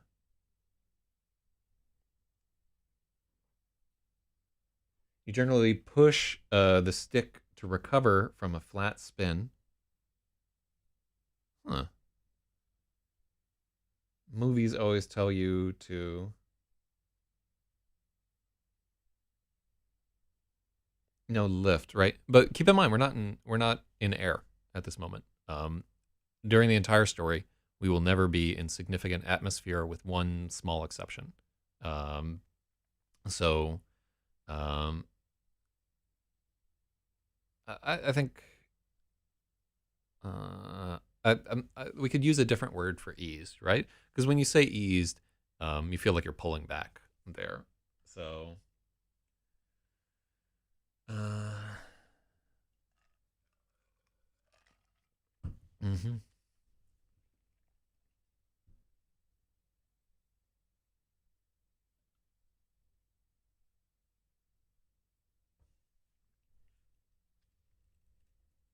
I could detonate right here. I would probably wreck 100,000 freighters and wipe out the destroyer that had killed Liar and Corrupt. The sun would endure. The collaborators would rebuild. The story has no atmosphere. That's fucking awful. Oh, that's probably true.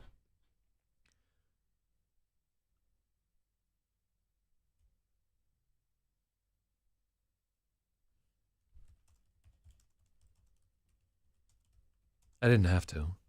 I could detonate right here. I'd probably...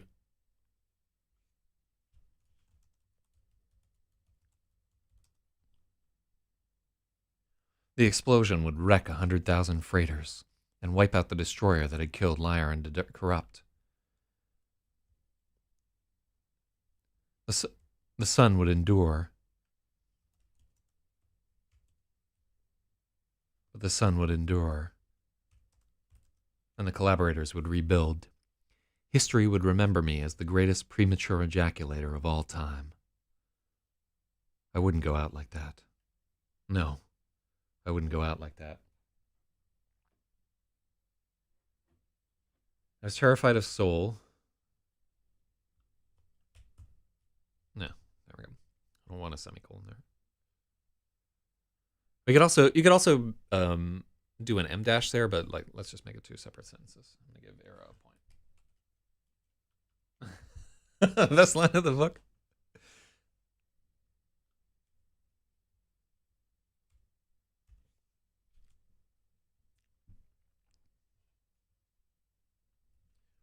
No, I wouldn't go out like that. Could I get out of it?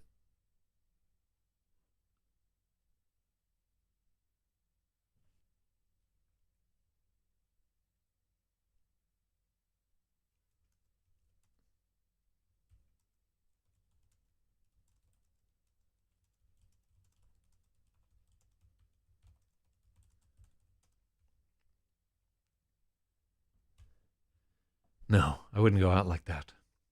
I wanted to find a way out of this without killing anyone else. I realized the Yama was uniquely positioned to pull off an Oberth maneuver.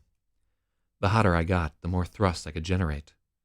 I could slingshot around the sun, attain an incredible velocity, and fire myself into deep space. Perhaps I would even catch a glimpse of old Earth or the Jupiter Pentakis on the way into interstellar space. I was captivated by the idea, but it was a fantasy. An Oberth maneuver required exact calculations I couldn't possibly perform. I would just burn up.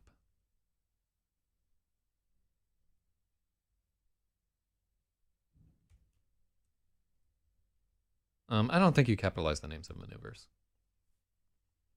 Yeah.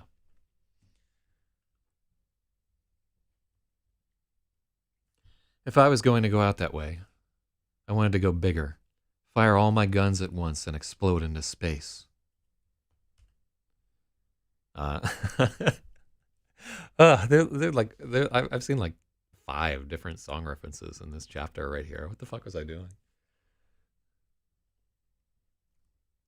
I could push ramp as hard as it would go, and suicide from acceleration alone. My funeral pyre would be a vast antimatter wound on the surface of Soul. If I was going to go that far, why not go all the way? I know what you are. I know you won't fail me. My eyes narrowed. XEROS was light years away, and I still couldn't escape him, because he was right.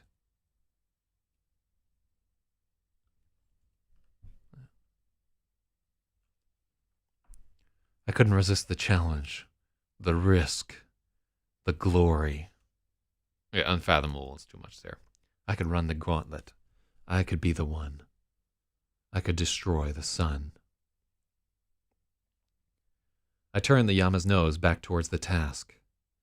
A Soul's golden face loomed large in my canopy.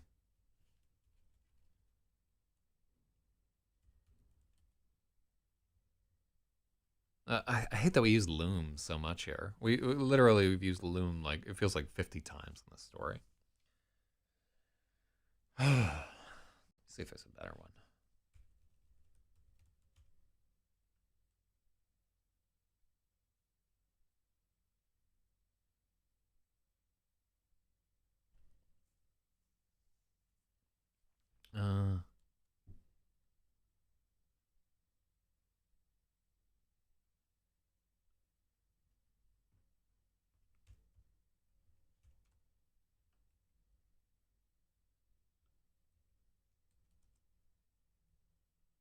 Oh, this is why. Yeah, this is like you get a point there. Weave. Yeah, thank you. That's exactly the synonym for loom that I wanted. When was the last time you heard, like, it's almost, it's crazy to remember that loom used to be a verb, just about like working a loom. But I don't know how common that was as a verb. I'm sure that somebody used it at some point, but, wait, hold on. How long have we got? My funeral pyre would be a vast antimatter wound on the surface of soul. If I was going to go that far, why not go all the way? I know what you are. I know what you... Blah, blah, blah. Eyes narrowed. XEROS was still... Let's make it... Sergeant XEROS was light years away, and I still couldn't escape him, because he was right. Yeah, yeah, I fixed that. I couldn't resist the challenge, the risk, the glory. I could run the gauntlet. I could be the one. I could destroy the sun. I turned the Yama's nose back towards the task. A soul's golden face loomed large in my canopy. It's a white face. It's not really golden. I saw a glimmer of light at the corner of my vision. At first, I thought it was only wayward flak, but then 6 more flashes followed. The flares were firing in sequence.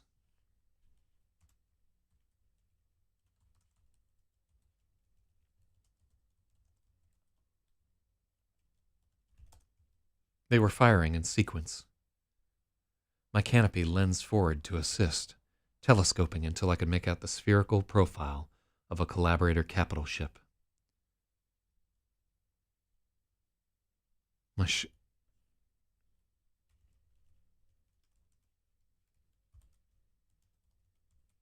The Yama's innards began to shudder against me, reacting to my mounting dread. Hexagons ringing pentagons. It was a Glomer-class carrier. Those 7 flashes were fighters.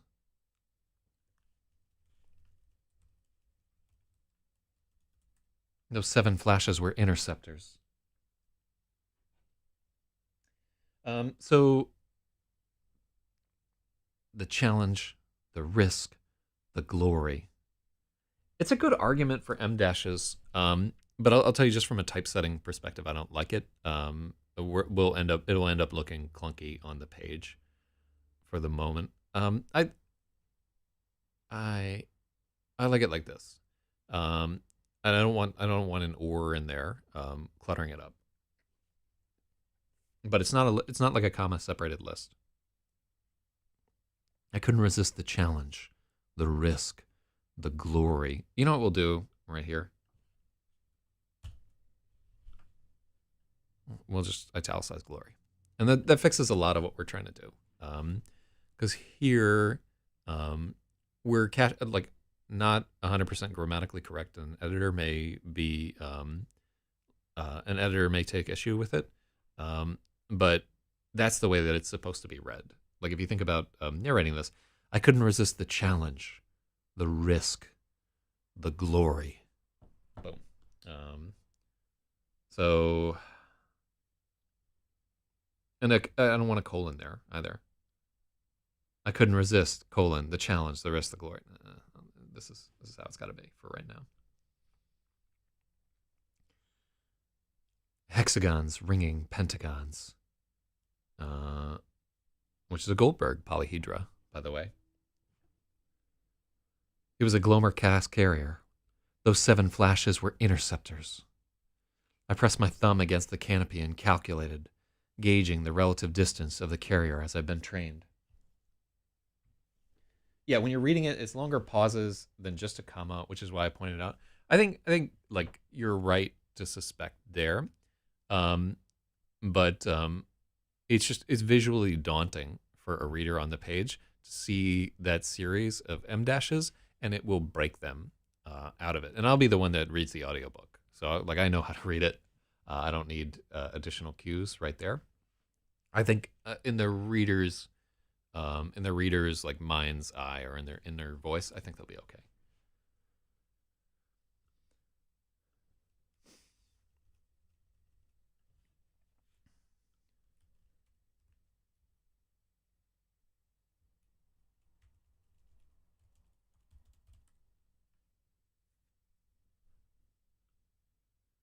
Are we hyphenating like I don't think we hyphenate classes of ships. Did we hyphenate the fucking yeah, like we didn't hyphenate the earlier class. It was like uh K or something. I don't think ship classes are hyphenated. I think it's ship names that are hyphenated. But yeah, definitely Glomer is not italicized throughout the story. A Glomer. Ship classes are definitely we have not done it through the entire story. Um, yeah, that.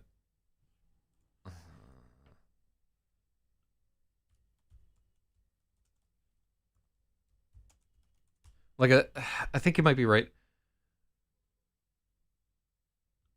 Ship naming conventions,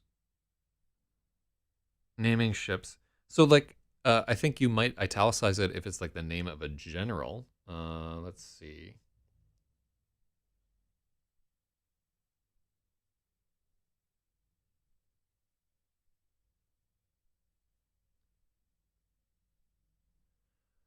Use the prefix in the article name. Hull or pennant disambiguation.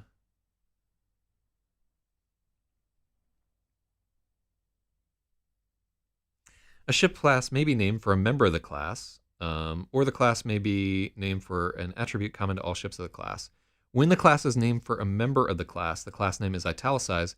When it is not is named for a common theme or attribute, the class name is not italicized. Okay, so we're good there. Yeah. Had time to start over for the beginning. Hyphenated before deletion right there. So this is like an important rule for us to know for like if we're going to write more spaceship ship. Like if it's a Beavis class destroyer and Beavis is the name of your general, you italicize it. If it is, let's see, Juniper is a member of the tree class. So if the class name is like a characteristic or something, it'll go through. And Glomer is a characteristic. I forget exactly what it stands for. It may have just been something that I made up. But yeah, like a Gerald R. Ford class aircraft carrier, we would capitalize or we would italicize Gerald R. Ford. But a Dingus class character, unless Dingus is somebody's name, we wouldn't do it. Okay, so I'm glad that we got into that. Thank you, Wikipedia, for saving us from ourselves again. Hexagons ringing pentagons.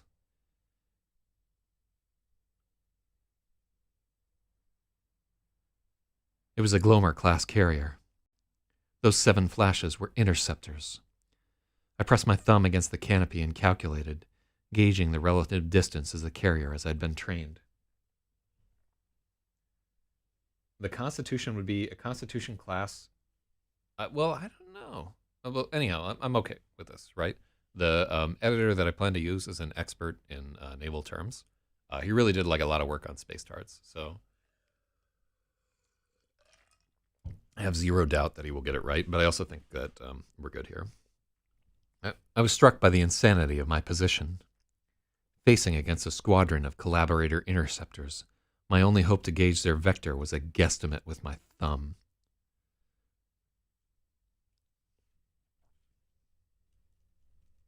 They were headed for the first ring of the star mine, and it looked like they might beat me there. That was trouble. The collaborators would have the sun at their backs. They could set up a defensive formation and pick me off as I tried to fly through. My Yama was unarmed, except for a weapon that would kill us all. My only hope was to outrun them. Let's make that I. I was unarmed, except for a weapon that would kill us all. My only hope was to outrun them. Could I do that? This needs to be italicized.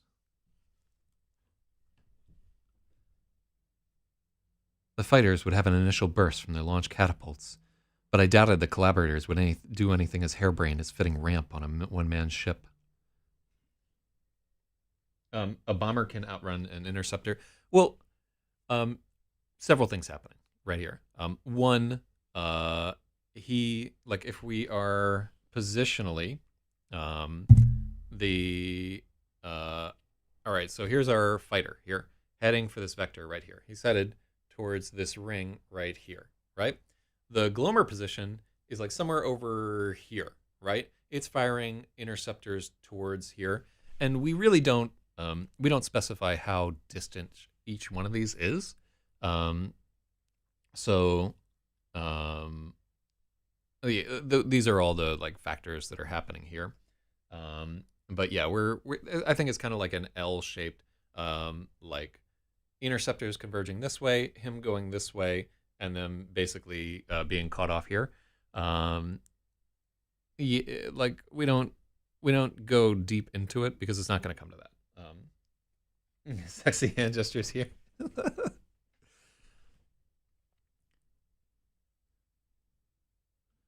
The fighters would have an initial burst from their launch catapults, but I doubted the collaborators would do anything as harebrained as fitting a ramp on a one-man ship. I pushed the Yama as hard as I dared, then I pushed it a little further. I was getting a better sense of the newfound power at my disposal.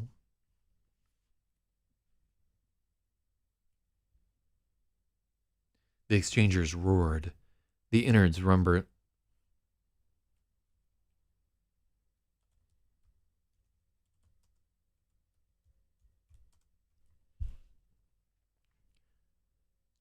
The exchangers roared. The ship's innards rumbled with strain. I soared towards the sun, running a race for my life. Wow, that's hard to say. I soared towards the sun, running a race for my life. Gray was creeping in at the edges of my vision. My circulatory system couldn't keep up with the acceleration. I backed off the throttle slightly, and the taste of copper flooded into my mouth. I wondered if my heart had given out, but instead...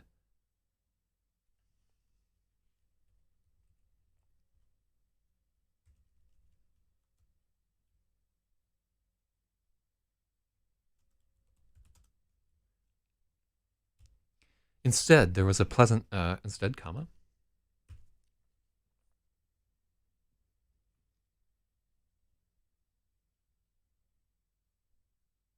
Mm-hmm. No, we do need, yeah. Yeah. Yeah, I already got the instead thing.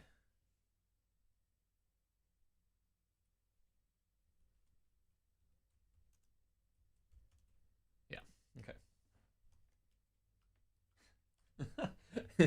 Instead, there was a pleasant tingle in my pants. Then I pushed it a little further.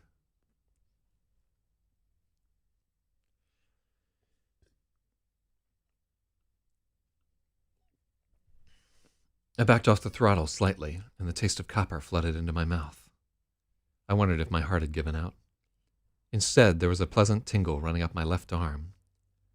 It reached my chest and exploded outward. We've used extremities earlier.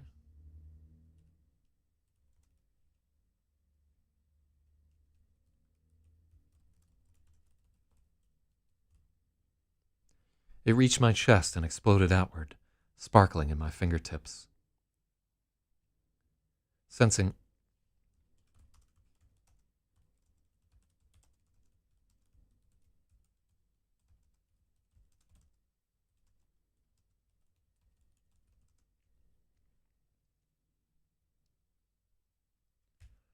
the Yama had sensed my low blood oxygen level, and it was administering Dijimori. The drug took hold. Now we're into fear and loathing inside of the sun. The drug took hold. My vision sharpened. Outlines leapt out at me as if they'd been honed. Objects were moving with a new fluidity, and I could react faster.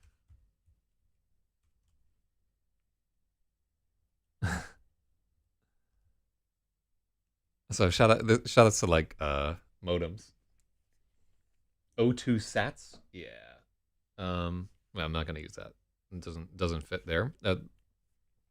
But it's still good info to have. O2 sats. The drug took hold. My vision sharpened. Outlines leapt out at me as if they'd been honed. Objects were moving with a new fluidity, and I could react faster. The polling rate had increased for all of my nerves. Strength was flooding into my arms and legs, an explosive potential that begged to be tested. Short for O2 saturation, right? Already, we don't need that. I could understand why Addict had ruined himself for this. I had to get a grip or I would too.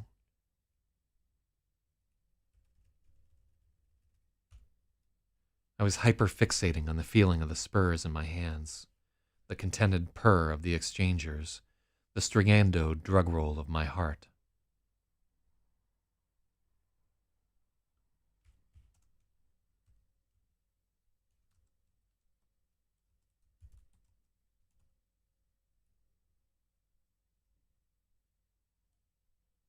Mm-hmm.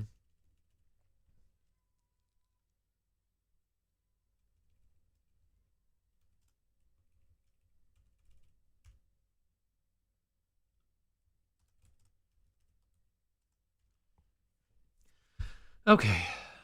I could understand why Addict had ruined himself for this. I had to get a grip. I was hyper-fixating on the feeling of the spurs in my hands, the contented purr of the exchangers, and the stringendo drum roll of my heart.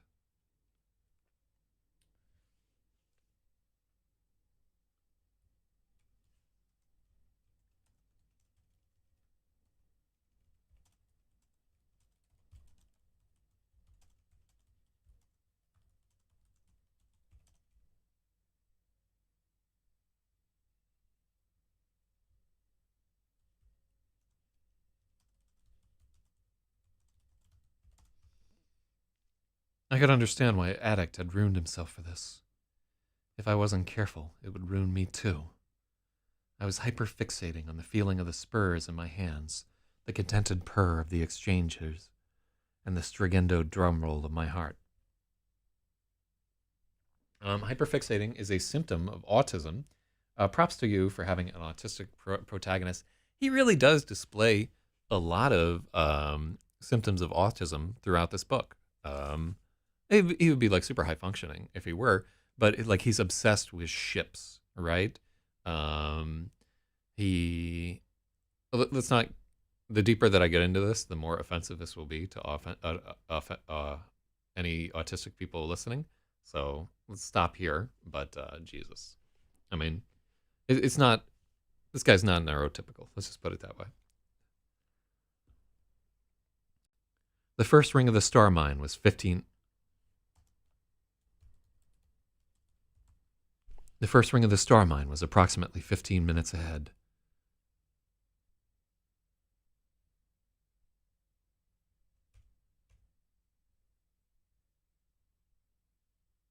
I could see it clearly now at full magnification. The ring was a triangular prison with a tapered isosceles point. God, can we get away with this?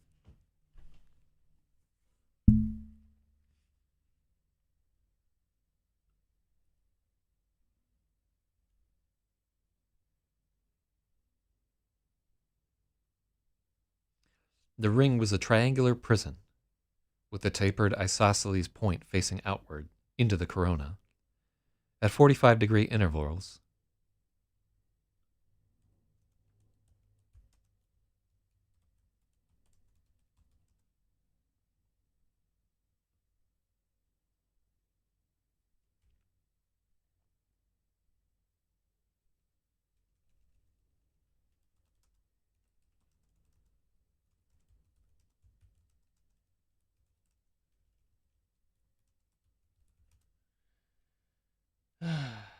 (40-degree intervals). Yeah, we do need a hyphen there. So Era says, I'm pretty confident in saying everyone here is autistic. I don't think I am, to tell you the truth. I'm just not good enough at math.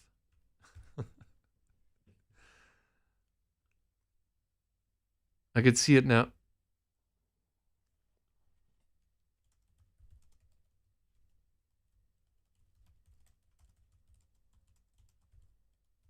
At full magnification, I could see it clearly.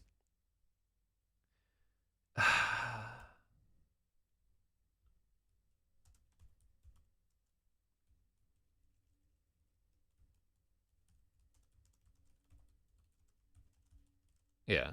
So, um, just like a little quibble here, that I don't know this for certain, but I don't like. I feel like magnification, the term, should it should refer to, and like a telescope nerd could totally correct me on this one, but I don't think that you would use magnification in this sense. So I like full telescope here. The first step in autism recovery is admitting you have a problem. I heard it could be cured with diet and exercise and fecal transplants.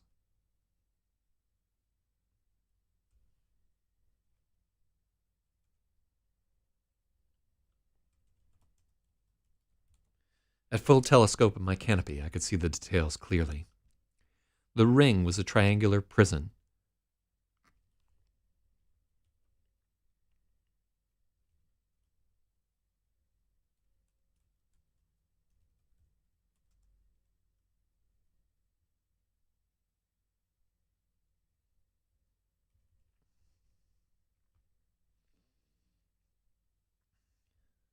I cannot spell isosceles. I definitely had to look that up the first time. The ring was a triangular isosceles prism. What would that would be like the acute angle pointed into the.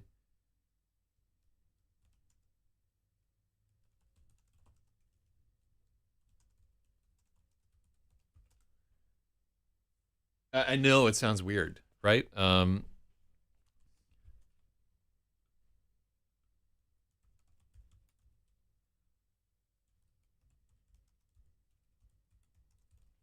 Triangular prism ring. So what are we looking for right here? Triangular prism ring.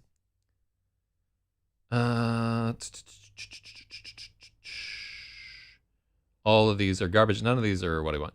Okay, so if we look at this prism right here, let's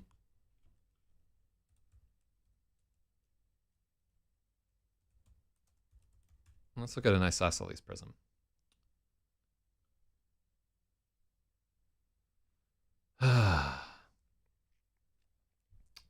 None of these are what I want.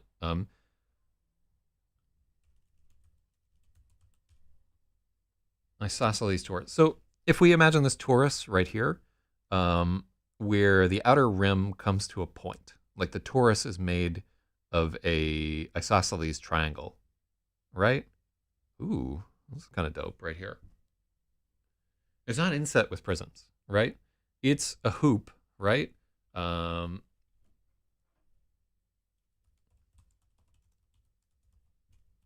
Yeah. Fuck me. And describing some of this geometry is going to be super hard, right? Titanium soldering strips right here. Yeah, I just don't know the name for this fucking. I could sketch it if I need to. I almost want to have diagrams for some of this shit in here.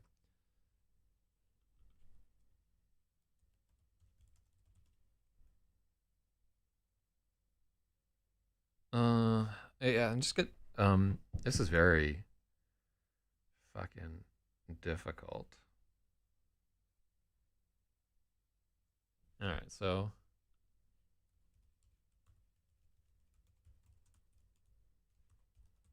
What are we trying to do here? Blah, blah, blah, blah, blah. Shut the fuck up, digital marketplace. So what we have here, oh, how difficult is this going to be? So here's a cross section of the ring that's like that, and we extend it out. How easy is this to even fucking see? So that.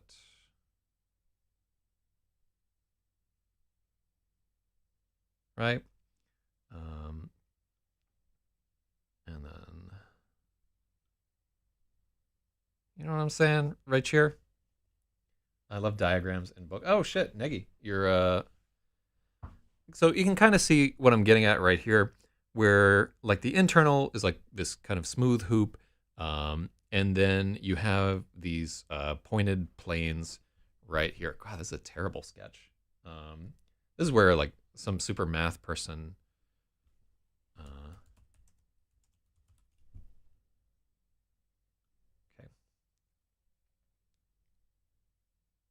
Vertical cross sections, torus anchor ring, potential direction, turning a punctured torus inside out. That's amazing. Oh, oh, that's so cool.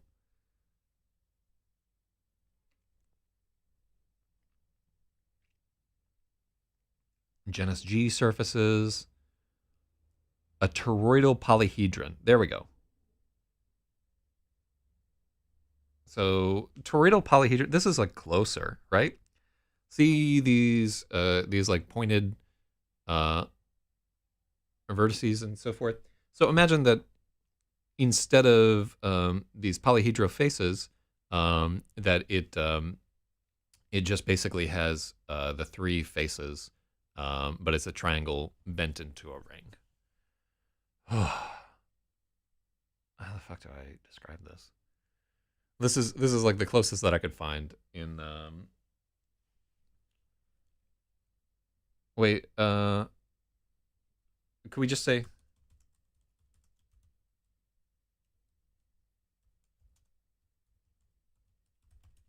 Three-sided toroidal polyhedron. I wonder if we can get deeper into this. Caesar. Oh man, some of these are cool looking. Great dodecahedron. Yeah, like I love the one-sided toroidal polyhedra. Polyhedral torus.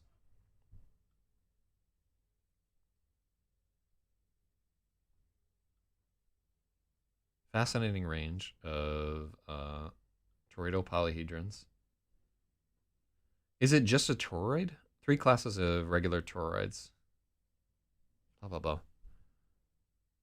48 triangles.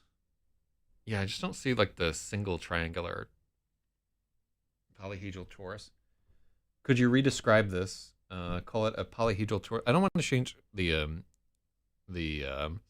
we're giving up if we just change the name of the ring. So 2 toroids. So what we need is a toroid with 3 sides, right? Because is it a torus? Can you have a torus with 3 sides?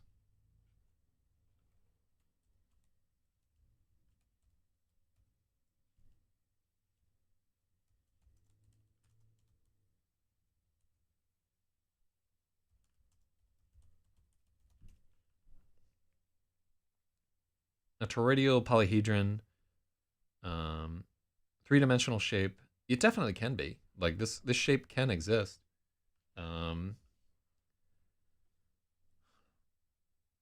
Toroidal G-hole torus, topological genus of 1 or greater. All right, so there's the. Oh, that's cool. The fuck is that? I have no idea how to pronounce that. Let's see. We can, but I don't. Slazzy. What? Look at this character. Oh, that's dope. Fuck, I love this. I mean, as difficult as this is, genus 1, 4 square. Yeah, they just don't get into it. Just had genus 1. Let's just call it a toroidal polyhedron.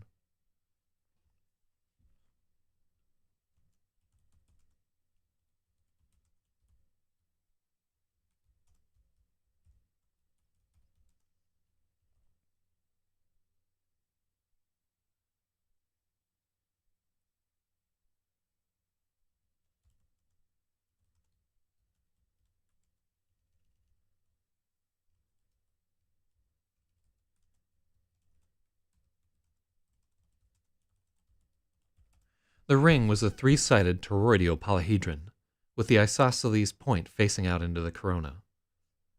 At 40-degree intervals, sharp prominences rose. So, what are... It's toroidal. Some geometry nerd is probably going to write a totodile toroidal. Oh, it's toroidal. Okay.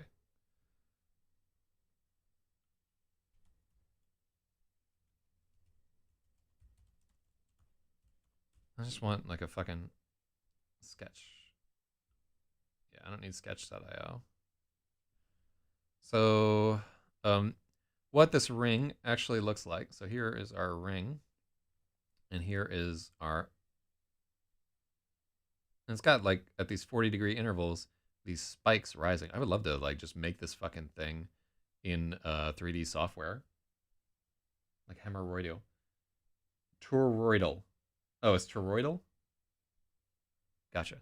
Um, so it really looks like almost like a child's drawing of the sun, but all these things are, they have this third dimensional type situation right here. I almost want to like make this fucking thing with a 3D printer. Look at how deep.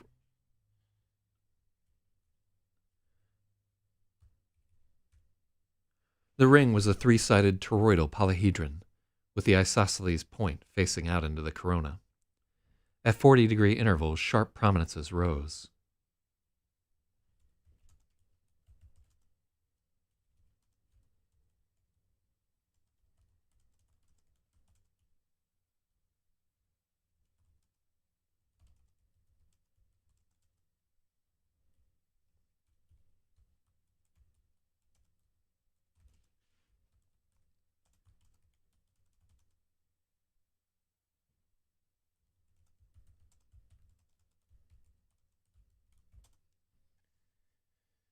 Uh, that's what I call it, a spiky torus?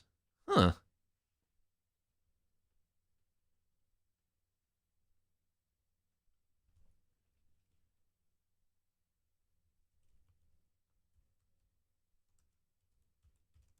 The ring was a spiky torus.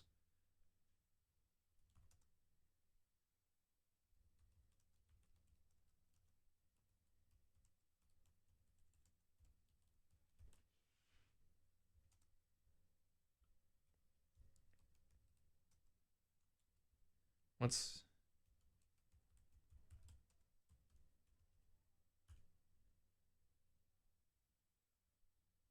Uh, what would you call it? Like pyramidic? Pyramid-like?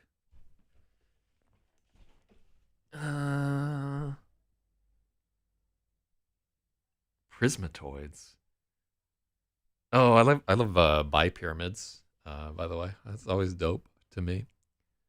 The one skeleton, a wheel graph, diagonal pyramids. Uh, oh, oh, this is also cool. Right star pyramids. Hell yeah, this is wild. Yeah, like here, let me give you some points. Your points are critical, right here. So I like that. Oh shit, I have to reload the page.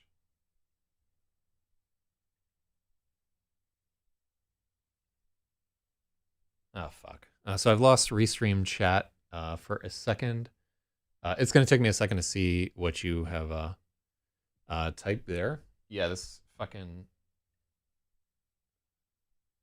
I'm like disconnecting from a fucking VPN. All right, get back in there, restream chat. No, I missed the chats. Hold on, let me walk over there and see what these are because these are important.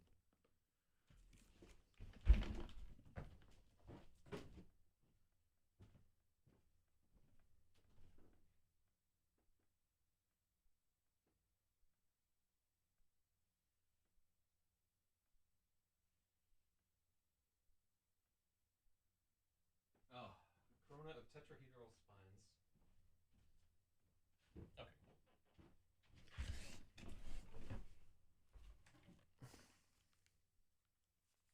All right, so I like this.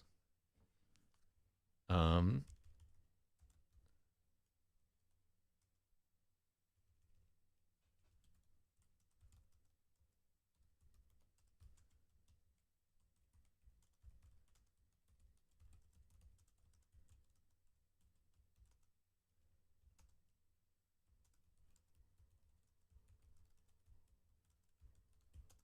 There, I really, really like that. All right, Negi. Perfect. The ring was a torus with a corona of. So, is there a word that we can use that isn't corona right there? The ring was a torus with a corona of tetrahedral spines radiating from the outer edge. Um, Wait, are they tetra? Oh, I guess they are four-sided because they would just have like the invisible plane in the wherever. It looked like a spiked collar. Cool. I'm so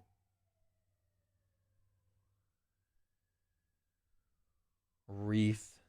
I like wreath there.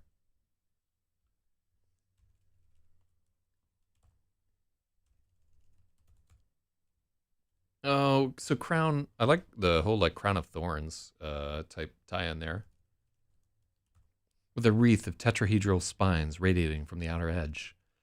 It looked like a spiked collar.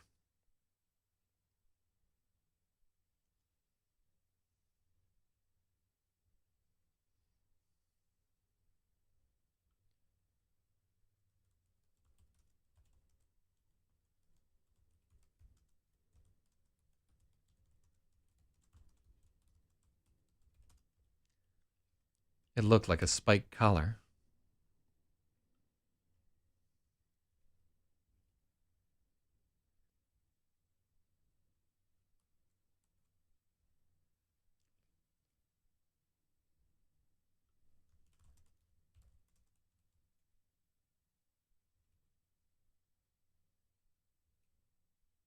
Oh, cool. We suspended above.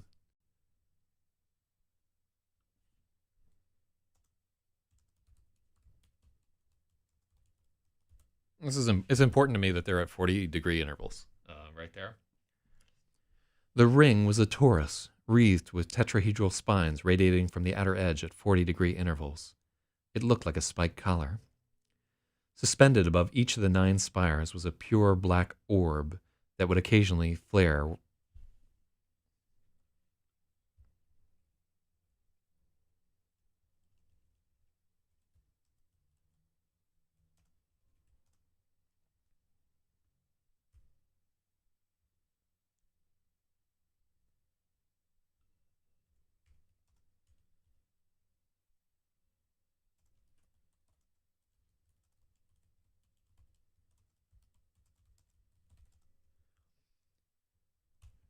These would intermittently. Fuck.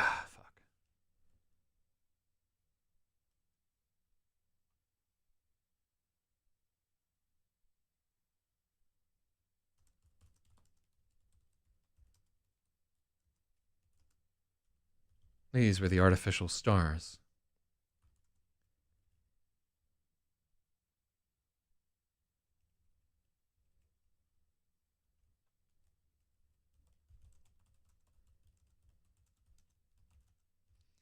Occasionally they would flare to life, so bright my whole canopy would wince into near opacity. Yeah, yeah, I like all this. Oh, let me give. Yeah, Negi is really. I'm so. I've just gotten so much help from like people that I met in not math on Freenode over the years, and this is a spot where having like an actual geometry person in here, oh, loving it. Thank you so much. Suspended above each of the 9 spires was a pure black orb.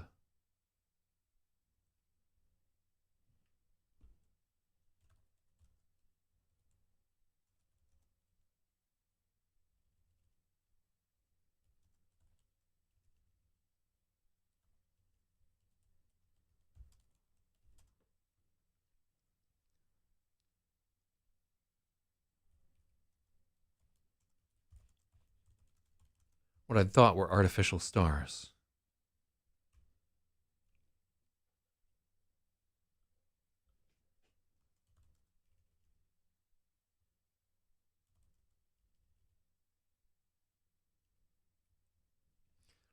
Occasionally they would flare to life, so bright my whole canopy would wince into near opacity.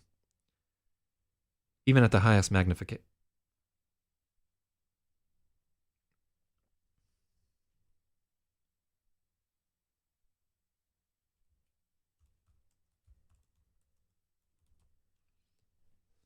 The spheres were only tiny dots to me. The spheres were only tiny dots.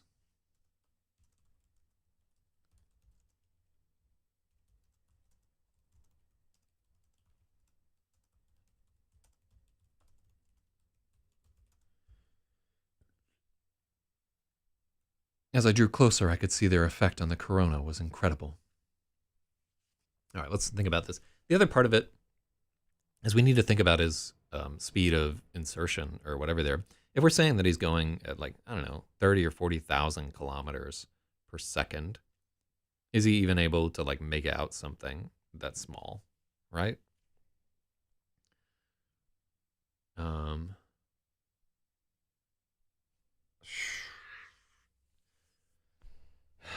it's too much. We've been going pretty hard so far, but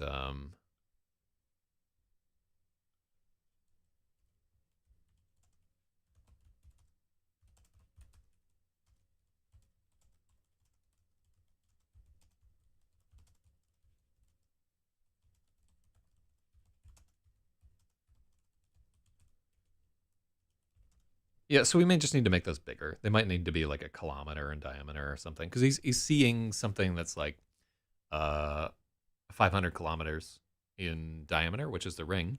Um, so 30 to 40. No, no, no, no. It's not 30 to 40,000 kilometers an hour. I misspoke. 30 to 40,000 kilometers a second is how fast he's going. Um, Later in the story, at some point in the story, he might be going like 100,000 kilometers a second. The reason why he has to be going so fast is otherwise the story would take weeks. Um, yeah. So yeah, he's going as fast as like some of the fastest. Yeah, like and I did at some point try to do this math, but there's no guarantees. Each orb was the origin of a vast teardrop-shaped magnetic tempest. That's like an eighth the speed of light, roughly. Yeah. If he's going 100,000 kilometers a second, um, then as he's starting to see like relativistic effects that I haven't considered. Let's just say that his average speed is going to be 50,000 kilometers per second through this journey. That's just easier to do. But yeah, this is one where I may just ask some fucking nerd to math it out for me. It's hard for me. It really, really is. Although I hate to. 300 million meters per 2nd. Mm-hmm.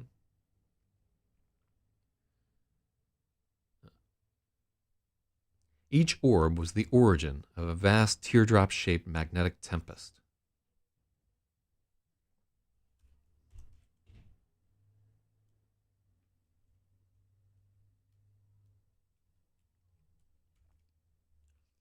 A million-degree hurricane that stretched out for hundreds of kilometers.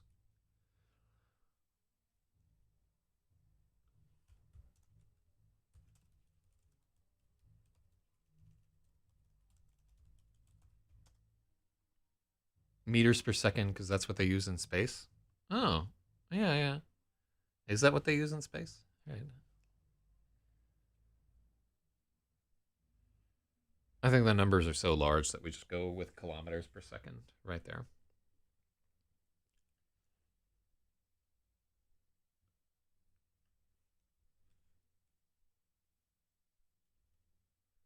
Each orb was the origin of a vast teardrop-shaped magnetic tempest, a million-degree hurricane that stretched out for hundreds of kilometers. I looked upon the ninefold storm, frozen with horrified awe.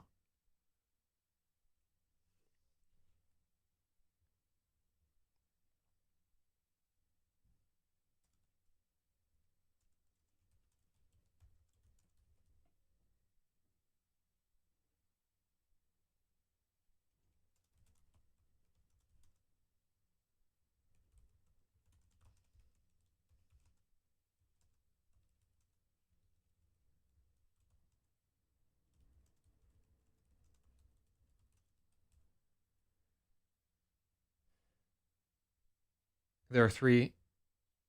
Uh, yeah, let's do a colon there. Yeah, like we.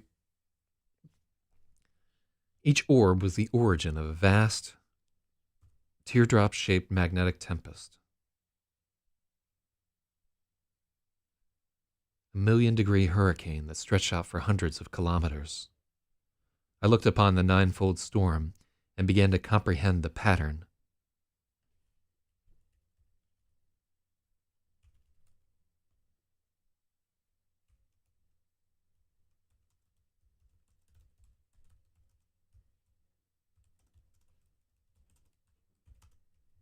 I gulped compression fluid in horrified awe.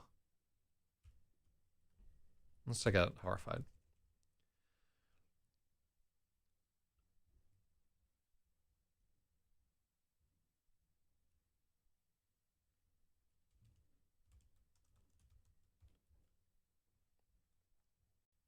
Farther into the corona, each storm was replicated, doubling in size, then again, over and over until they were too faint to see.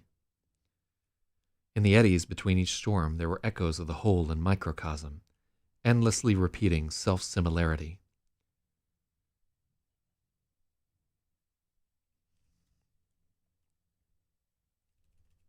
The sun's stabilizing spheres had created a fractal the size of Jupiter. What the fuck?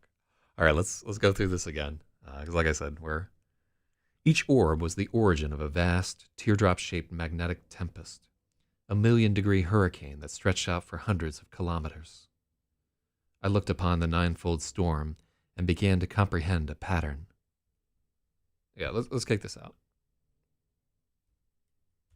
Farther into the corona, each storm was replicated, doubling in size.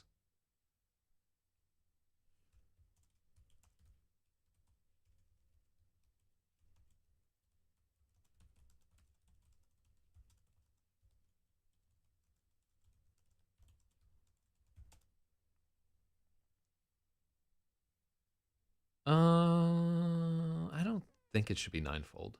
I don't think it should be hyphenated.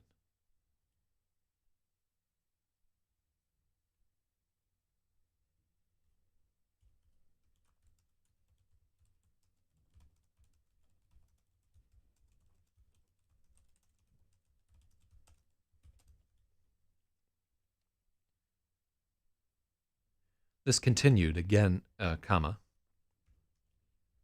This continued again and again until the pattern was too faint to see. In the eddies between each storm, there were echoes of the whole in microcosm, endlessly repeating self-similarity. The sun stabilizing spheres had created a fractal the size of Jupiter. Oh, I fucking love this. I don't even like yeah, sorry if that's just like uh like if it's totally stupid, I'm sorry, but like I just love that idea of these sun stabilizing spheres creating like this ninefold endlessly repeating self-similarity. Whoa, whoa, whoa, whoa. Like reminds me of like some of the sections of Solaris that I just loved. Here, let's check on that.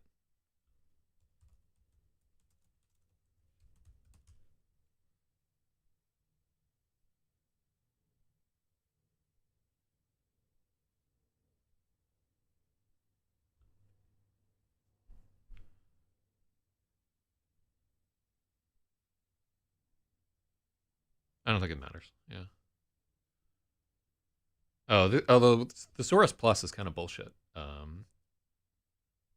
Let's yeah,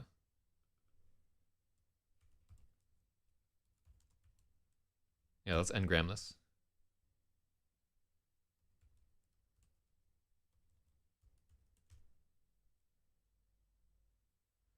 So ninefold is more popular. But yeah, it's just it's definitely the preferred. Yeah. Also, like I want to. There's so many hyphens in here that if we can get away without using it, let's do it. And just in terms of like what I want to see, like I want ninefold there. But it's a good question to ask.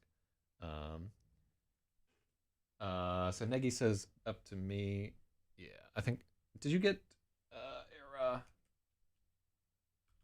That's the one for the colon in Million Degree Tempest.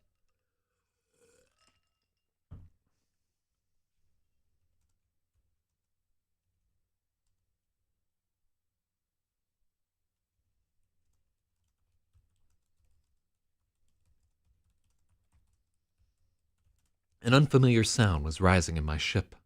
I thought some system must have failed. I was that system. I was screaming and I couldn't stop. It was a low, drowned keening, pitched down by the compression fluid in my voice box. I was gripped by a powerful urge to grip by a grip.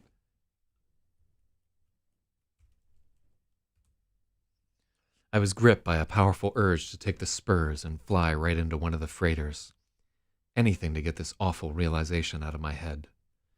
This was more than monstrous. It was blasphemous. Tai D had grown powerful beyond anything I dared dream. As my mind plunged into mortal terror,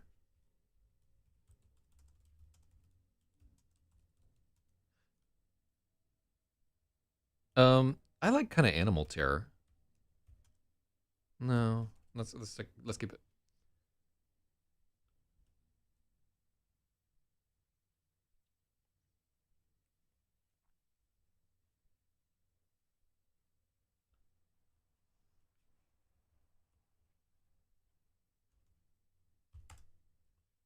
This was more than monstrous. It was blasphemous. Yeah.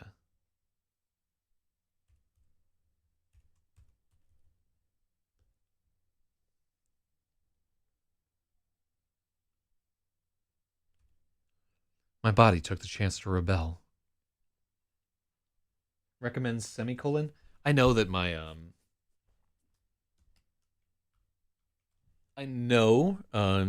my editor will take the semicolon out. The editor that I work with will remove that semicolon 100%. Um, so, but honestly, I think you're right. Let's put it in. He'll take it out. That's fine. Because they really are like very closely interlinked clauses. Like they're almost dependent on each other.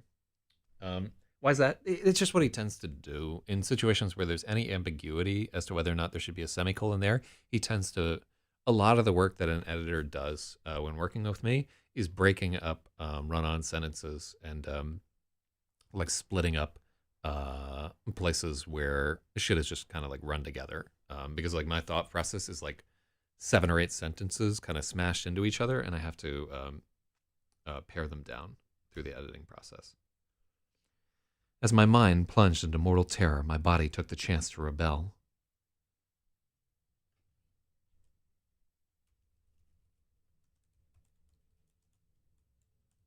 Without a conscious decision, my hands were moving at the spurs,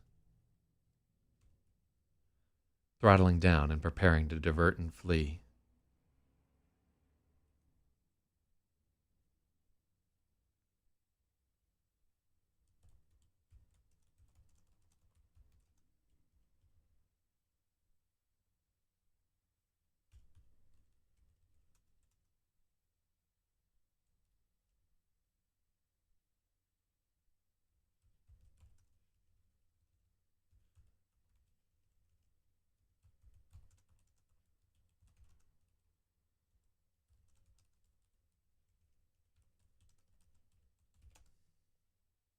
Run-on sentences is how editors get all their exercise.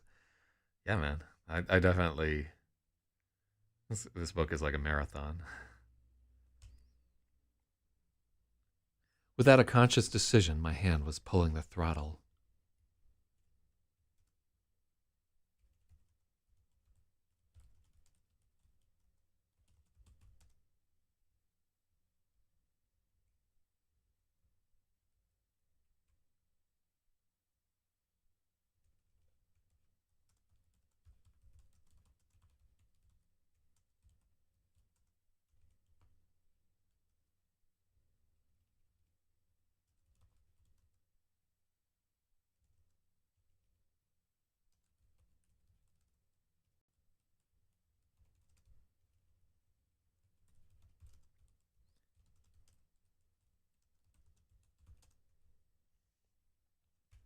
Deceleration was jabbing into my joints like needles, throbbing in my teeth.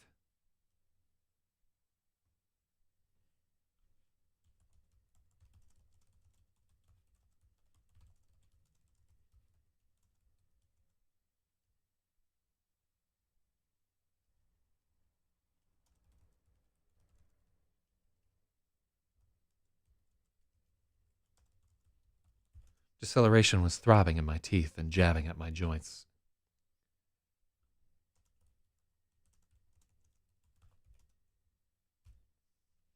The streaking silver rails all around me were resolving into lines of individual ships.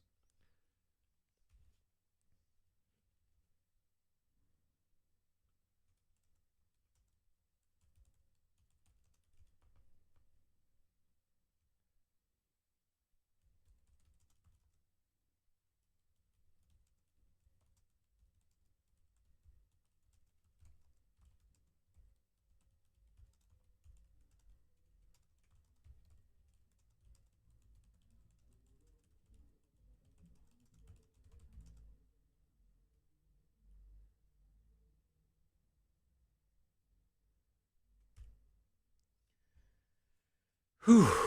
As I slowed, the streaking silver rails resolved into individual ships.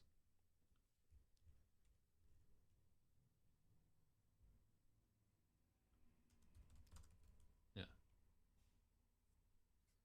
Throbbed in my teeth gets you recategorized from sci-fi to erotica. I think we've had enough of those moments in this manuscript. Um, so far, there have been quite a few.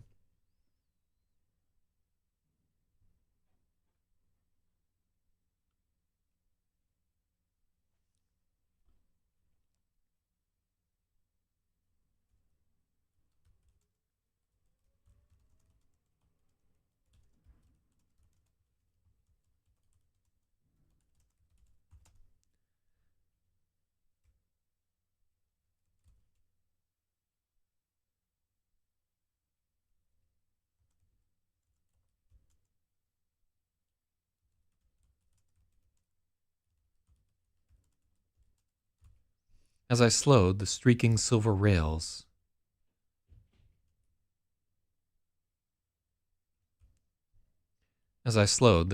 silver rails resolved into individual ships again. The lines of freighters were converging at the ring.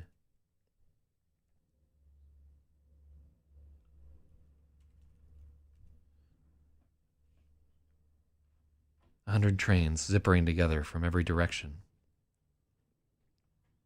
It was like a wire stranding machine, twisting together a table out of thousands of freighters at inhuman speed.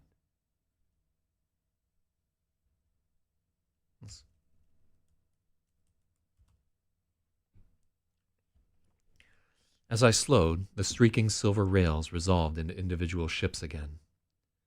The lines of freighters were converging at the ring, 100 trains zippering together from every direction. It was like a wire stranding machine, twisting together a cable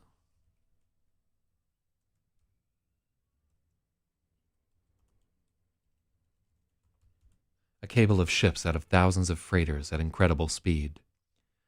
Trillions upon trillions of kilotons of cargo were flowing all around me, bound for the star mine.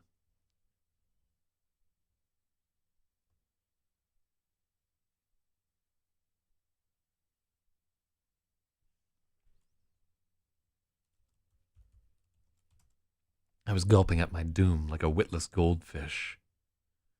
It's the drug.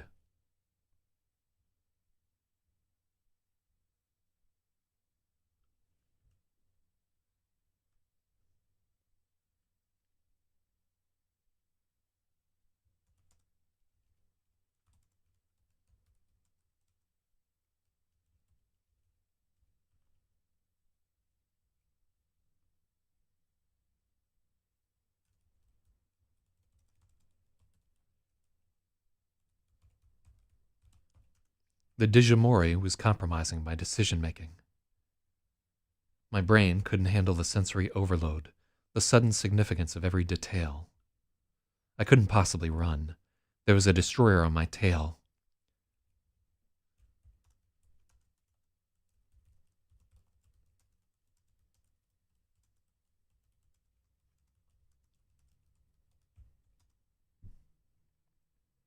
Mm-hmm.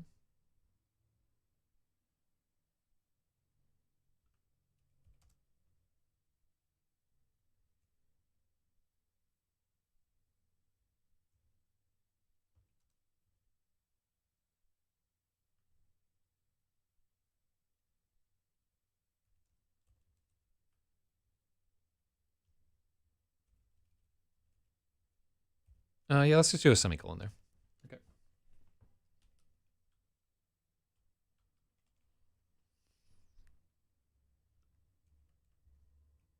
Let's do an M dash. Yeah, I like that a little bit. It's the drug. The Digimore was compromising my decision making. My brain couldn't handle the sensory overload, the sudden significant. Oh, yeah. The insistent significance.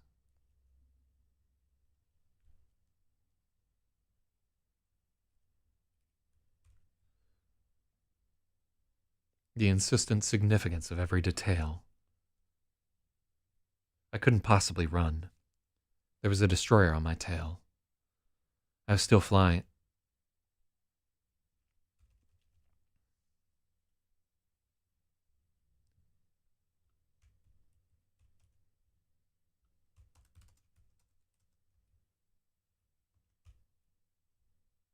Coronal.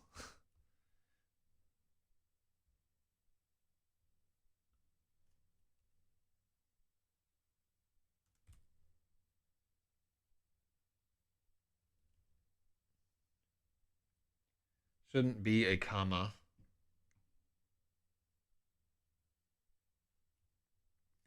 Ah.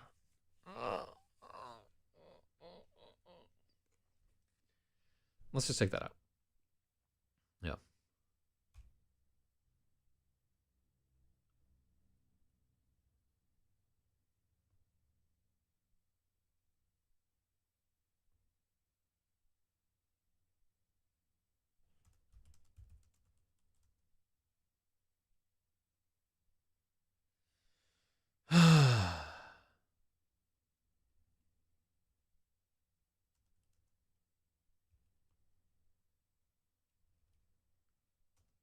Yeah, let's just cut it.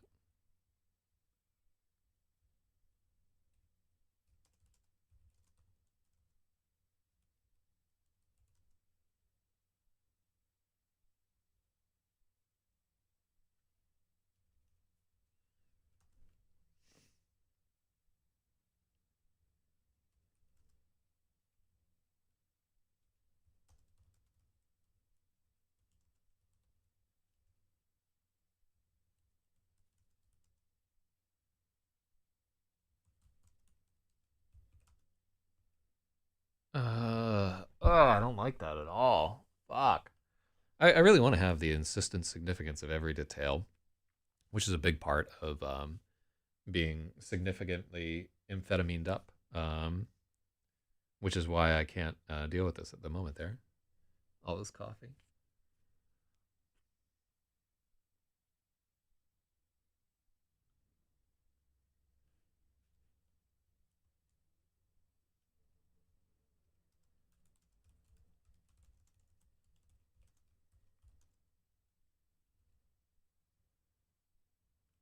The insistent significance of every detail was overloading my brain.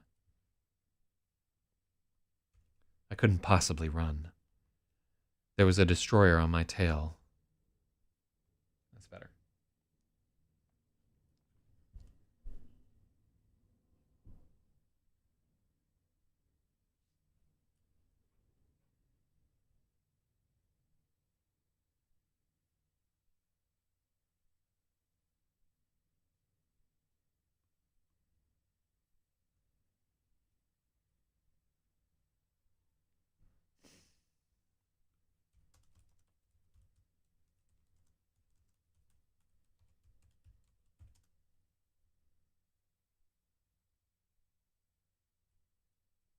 It's the drug. The insistent significance of every detail was overloading my brain and compromising my decision making. I like that better. Okay, so I couldn't possibly run. There was a destroyer on my tail, and I was flying too fast to divert before I hit the corona. If I had any wits, I would have tried to surrender, but I was hyperventilating and probably in tachycardia. I let go of the spurs, clenched my hands into tight fists, and closed my eyes.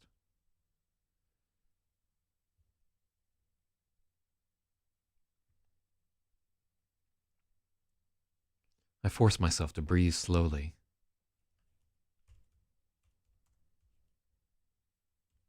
The respiration assist thumped my chest off kilter, like a dance partner who missed a step.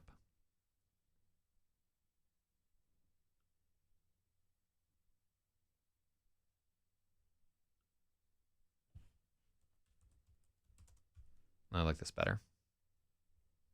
I let go of the spurs, squeezed my hands into tight fists, and closed my eyes. I forced myself to breathe slowly. Yeah, it should be a period. I just saw it, but then I glanced at the screen first to get the point.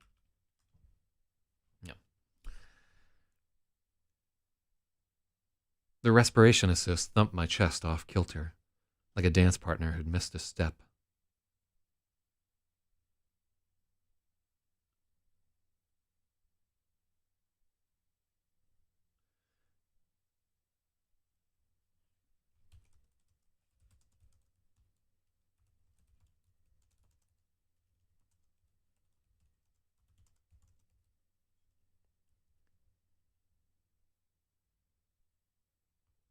I was able to regain control of myself, but my moment of cowardice cost me dearly.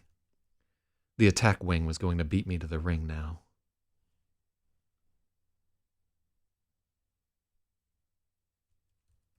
Now the attack wing was going to beat me to the ring.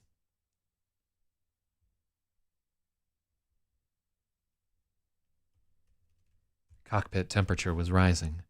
My exchangers groaned with complaint. I had to fly faster, or I would burn up.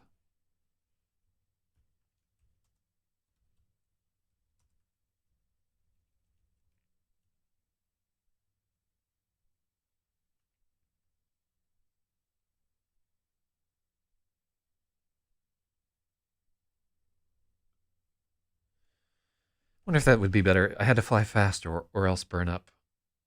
To keep from burning up. I had to fly faster. I throttled up, hastening to my doom. My canopy lensed forward as I searched for an escape. I caught a glimpse of a banking ship at full magnification.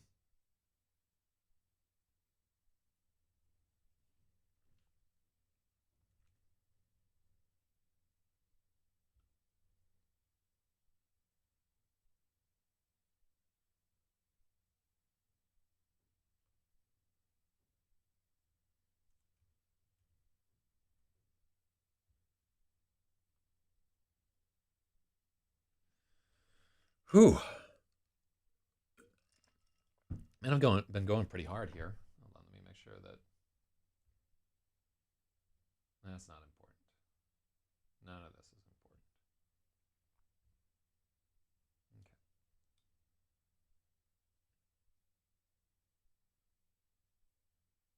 Okay. Yeah, you can hear like the weariness settling in on yours truly here.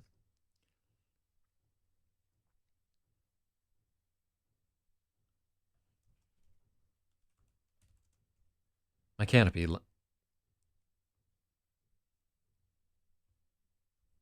Ahead, I caught a glimpse of a banking ship.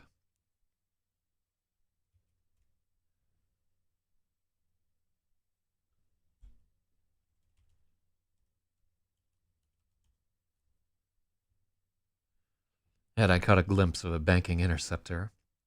The collaborator ship was delta shape. The nose came to a needle point.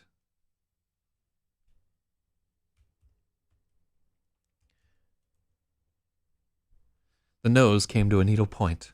The tail was a shark's tooth curve of thruster banks.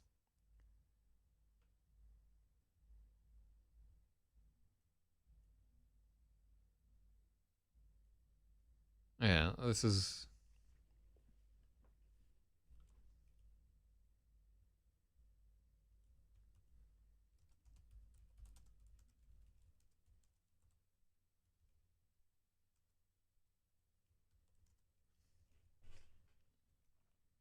Yeah, yeah, yeah.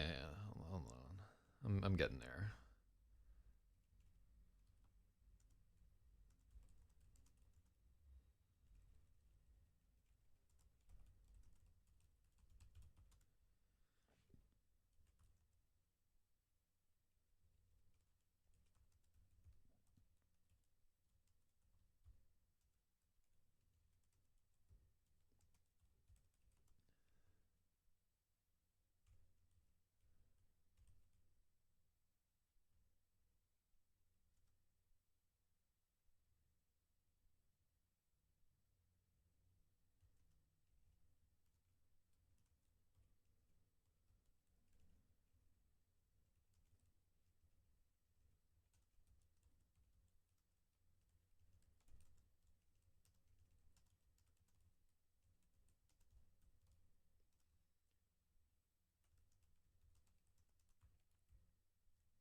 Its nose came to a needle point, and its tail was a shark's tooth curve of thruster banks. Oh. God, so much exposition in this chapter. Gotta make it through. Yeah. Still needs a hyphen. Yep.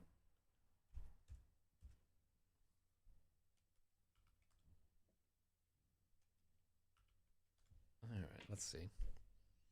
Ahead, I caught a glimpse of a banking interceptor.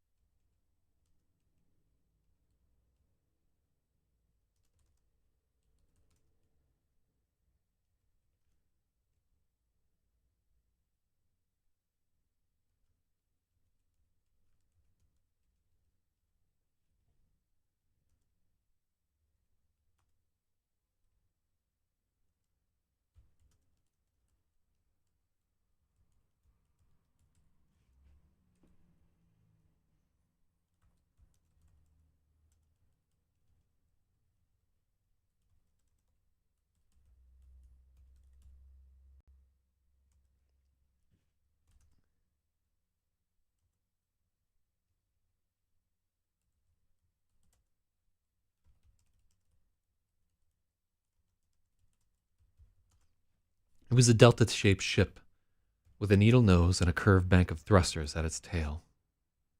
All right. See, that sentence needs to be like compounded a little bit there, so it's not like bap bap bap bap bap. Ahead, I caught a glimpse of a banking interceptor. It was delta-shaped.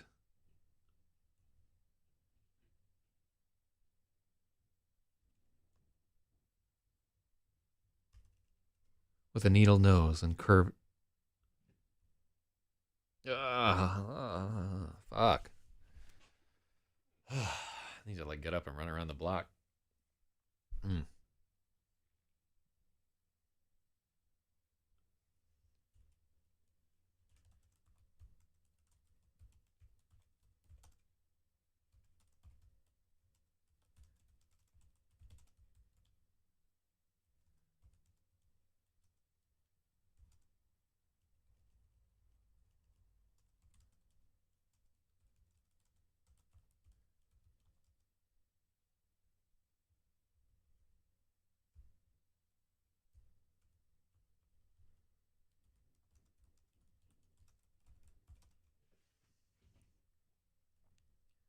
Its nose came to a needle point, and its tail was a shark's tooth curve of thruster banks.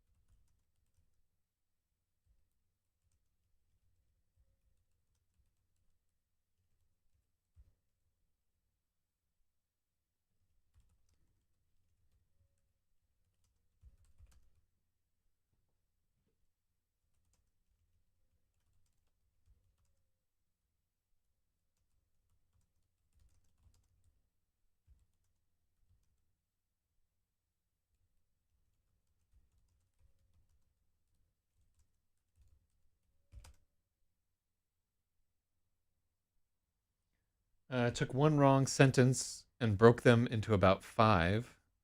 Editor owes me a lowy or at least a handy. So all this work that we're doing right here is just to describe this.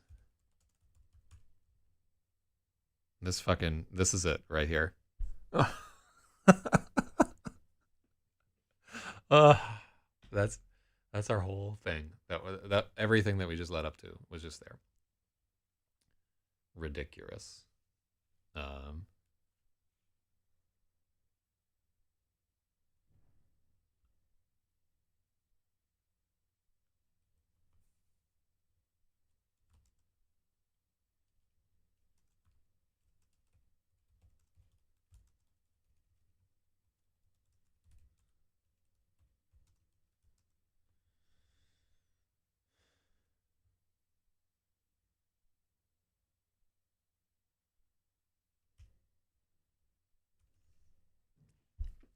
Two blue cheek blazes just under the canopy were the last piece of the puzzle.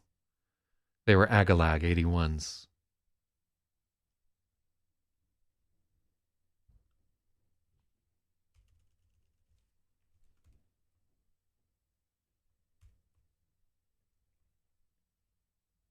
The sprite of my ship had blocky pixels.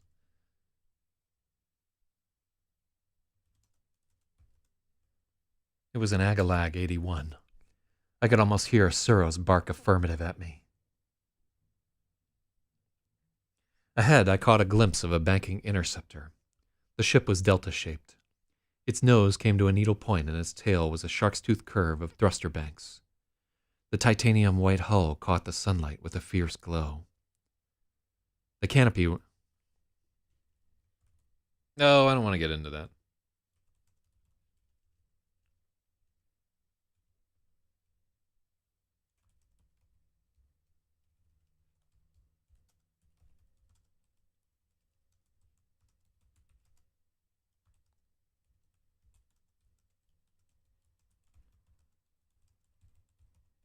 The muzzles of its 4 cannon were crimson. Two blue cheek blazes just under the canopy were the last piece of the puzzle. It was an Agalag 81. I could almost hear XEROS bark affirmative at me. So yeah, there's the blue cheek blazes right there. This is that exact ship. LOL. God, I love Galaga back in the day. That's my favorite Atari game. And if we look at Agalag 81, it is indeed Galaga backwards. And then 81 is the year that Galaga came out. So now you know the rest of the story right there. Hungry Ghost on Fulton, not Lafayette. Okay, cool. I have a date for lunch. Paranoia jangled at the edges of my thoughts.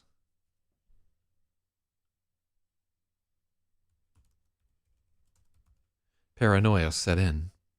Why were there only 7 of them? One obsolete destroyer, a carrier that could only field a single attack wing?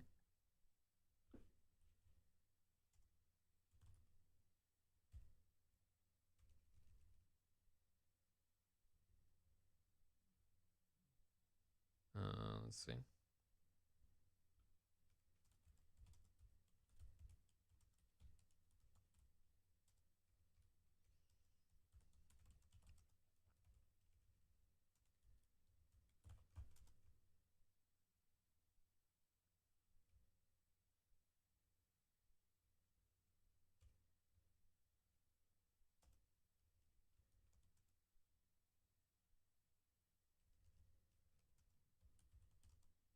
An ancient carrier that could only field a single attack wing? It was almost insulting. Did the collaborators really think so little of us? Why shouldn't they? They'd already killed Corrupt and Liar. If I couldn't outfly 7 interceptors, I was next. Damn! What a difficult chapter. Oh my god. Shoutouts to a special shoutouts to Era joining us for is this the first time you've been on the stream? Did you come to us from like the math Discord? Like how'd you find out about this whole deal? Anyhow, yeah, invaluable help on pushing through this. I can't believe we made it through the chapter. I wanted to get up and just die a couple of times. So let's take a gander. Well, they're not in the air. Yeah. Um,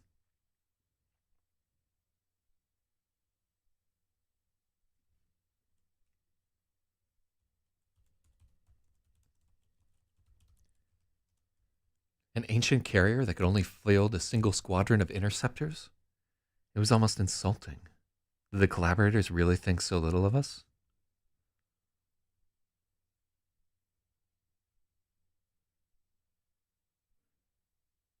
Mm. Yeah, I like that. I like that we.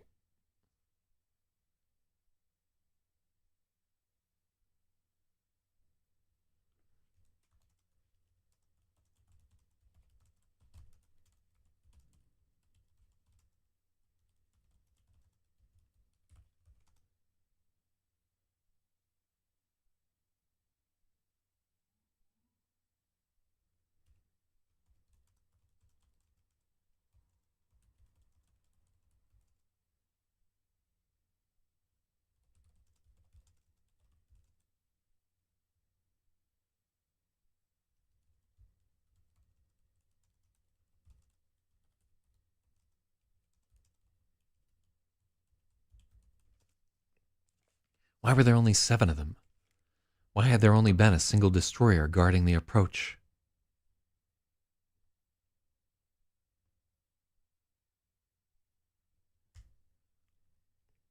There we go. It was almost insulting. Did the collaborators really think so little of us? Why shouldn't they? They'd already killed Corrupt and Liar.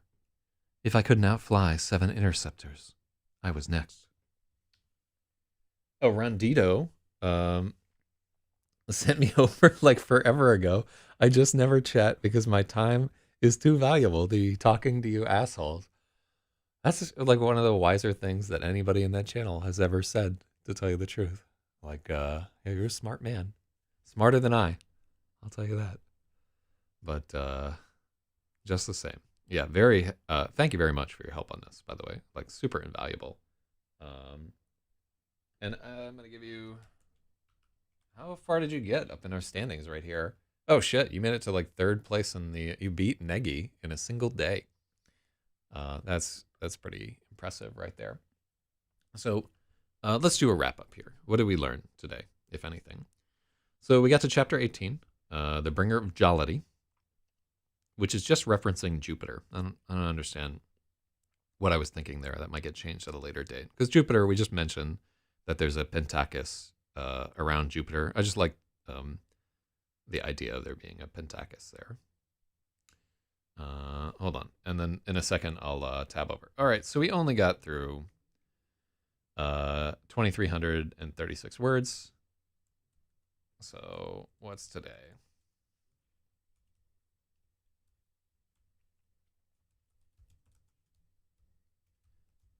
And then how long did it take us to get through 2,336 words?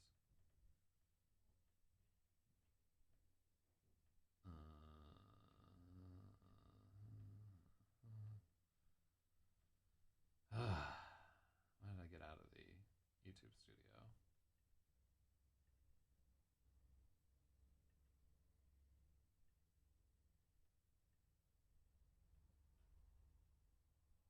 No, it's not made for kids. Save. And so we started at exactly 6:30. It's now 9:47, which means that we this took 3 hours and 17 minutes, which is too much, really, for a single chapter. But as we get deeper into the book, it's going to become much more important that we work harder because we're going further afield. Like we're trying to describe things like that weird torus shape, which is like a huge pain in the ass, and we spent like forever fooling around with it. And I didn't get a lot of sleep last night, but ultimately very happy with getting through that thing. And thank you for your help on it there. We just have chapter 20, so 170, 3 more days of editing, and then we are done. Um, I think I was just saying something about my time being valuable, which I now regret. Yeah, well, I mean, I don't know how many hours you watched an editing stream or whatever, but the book is now better because you were a part of it. All right. Thank you very much. Everybody have a good day, and 3 more days. We're almost there. We have edited for 17 days nonstop, and we might make it to 20.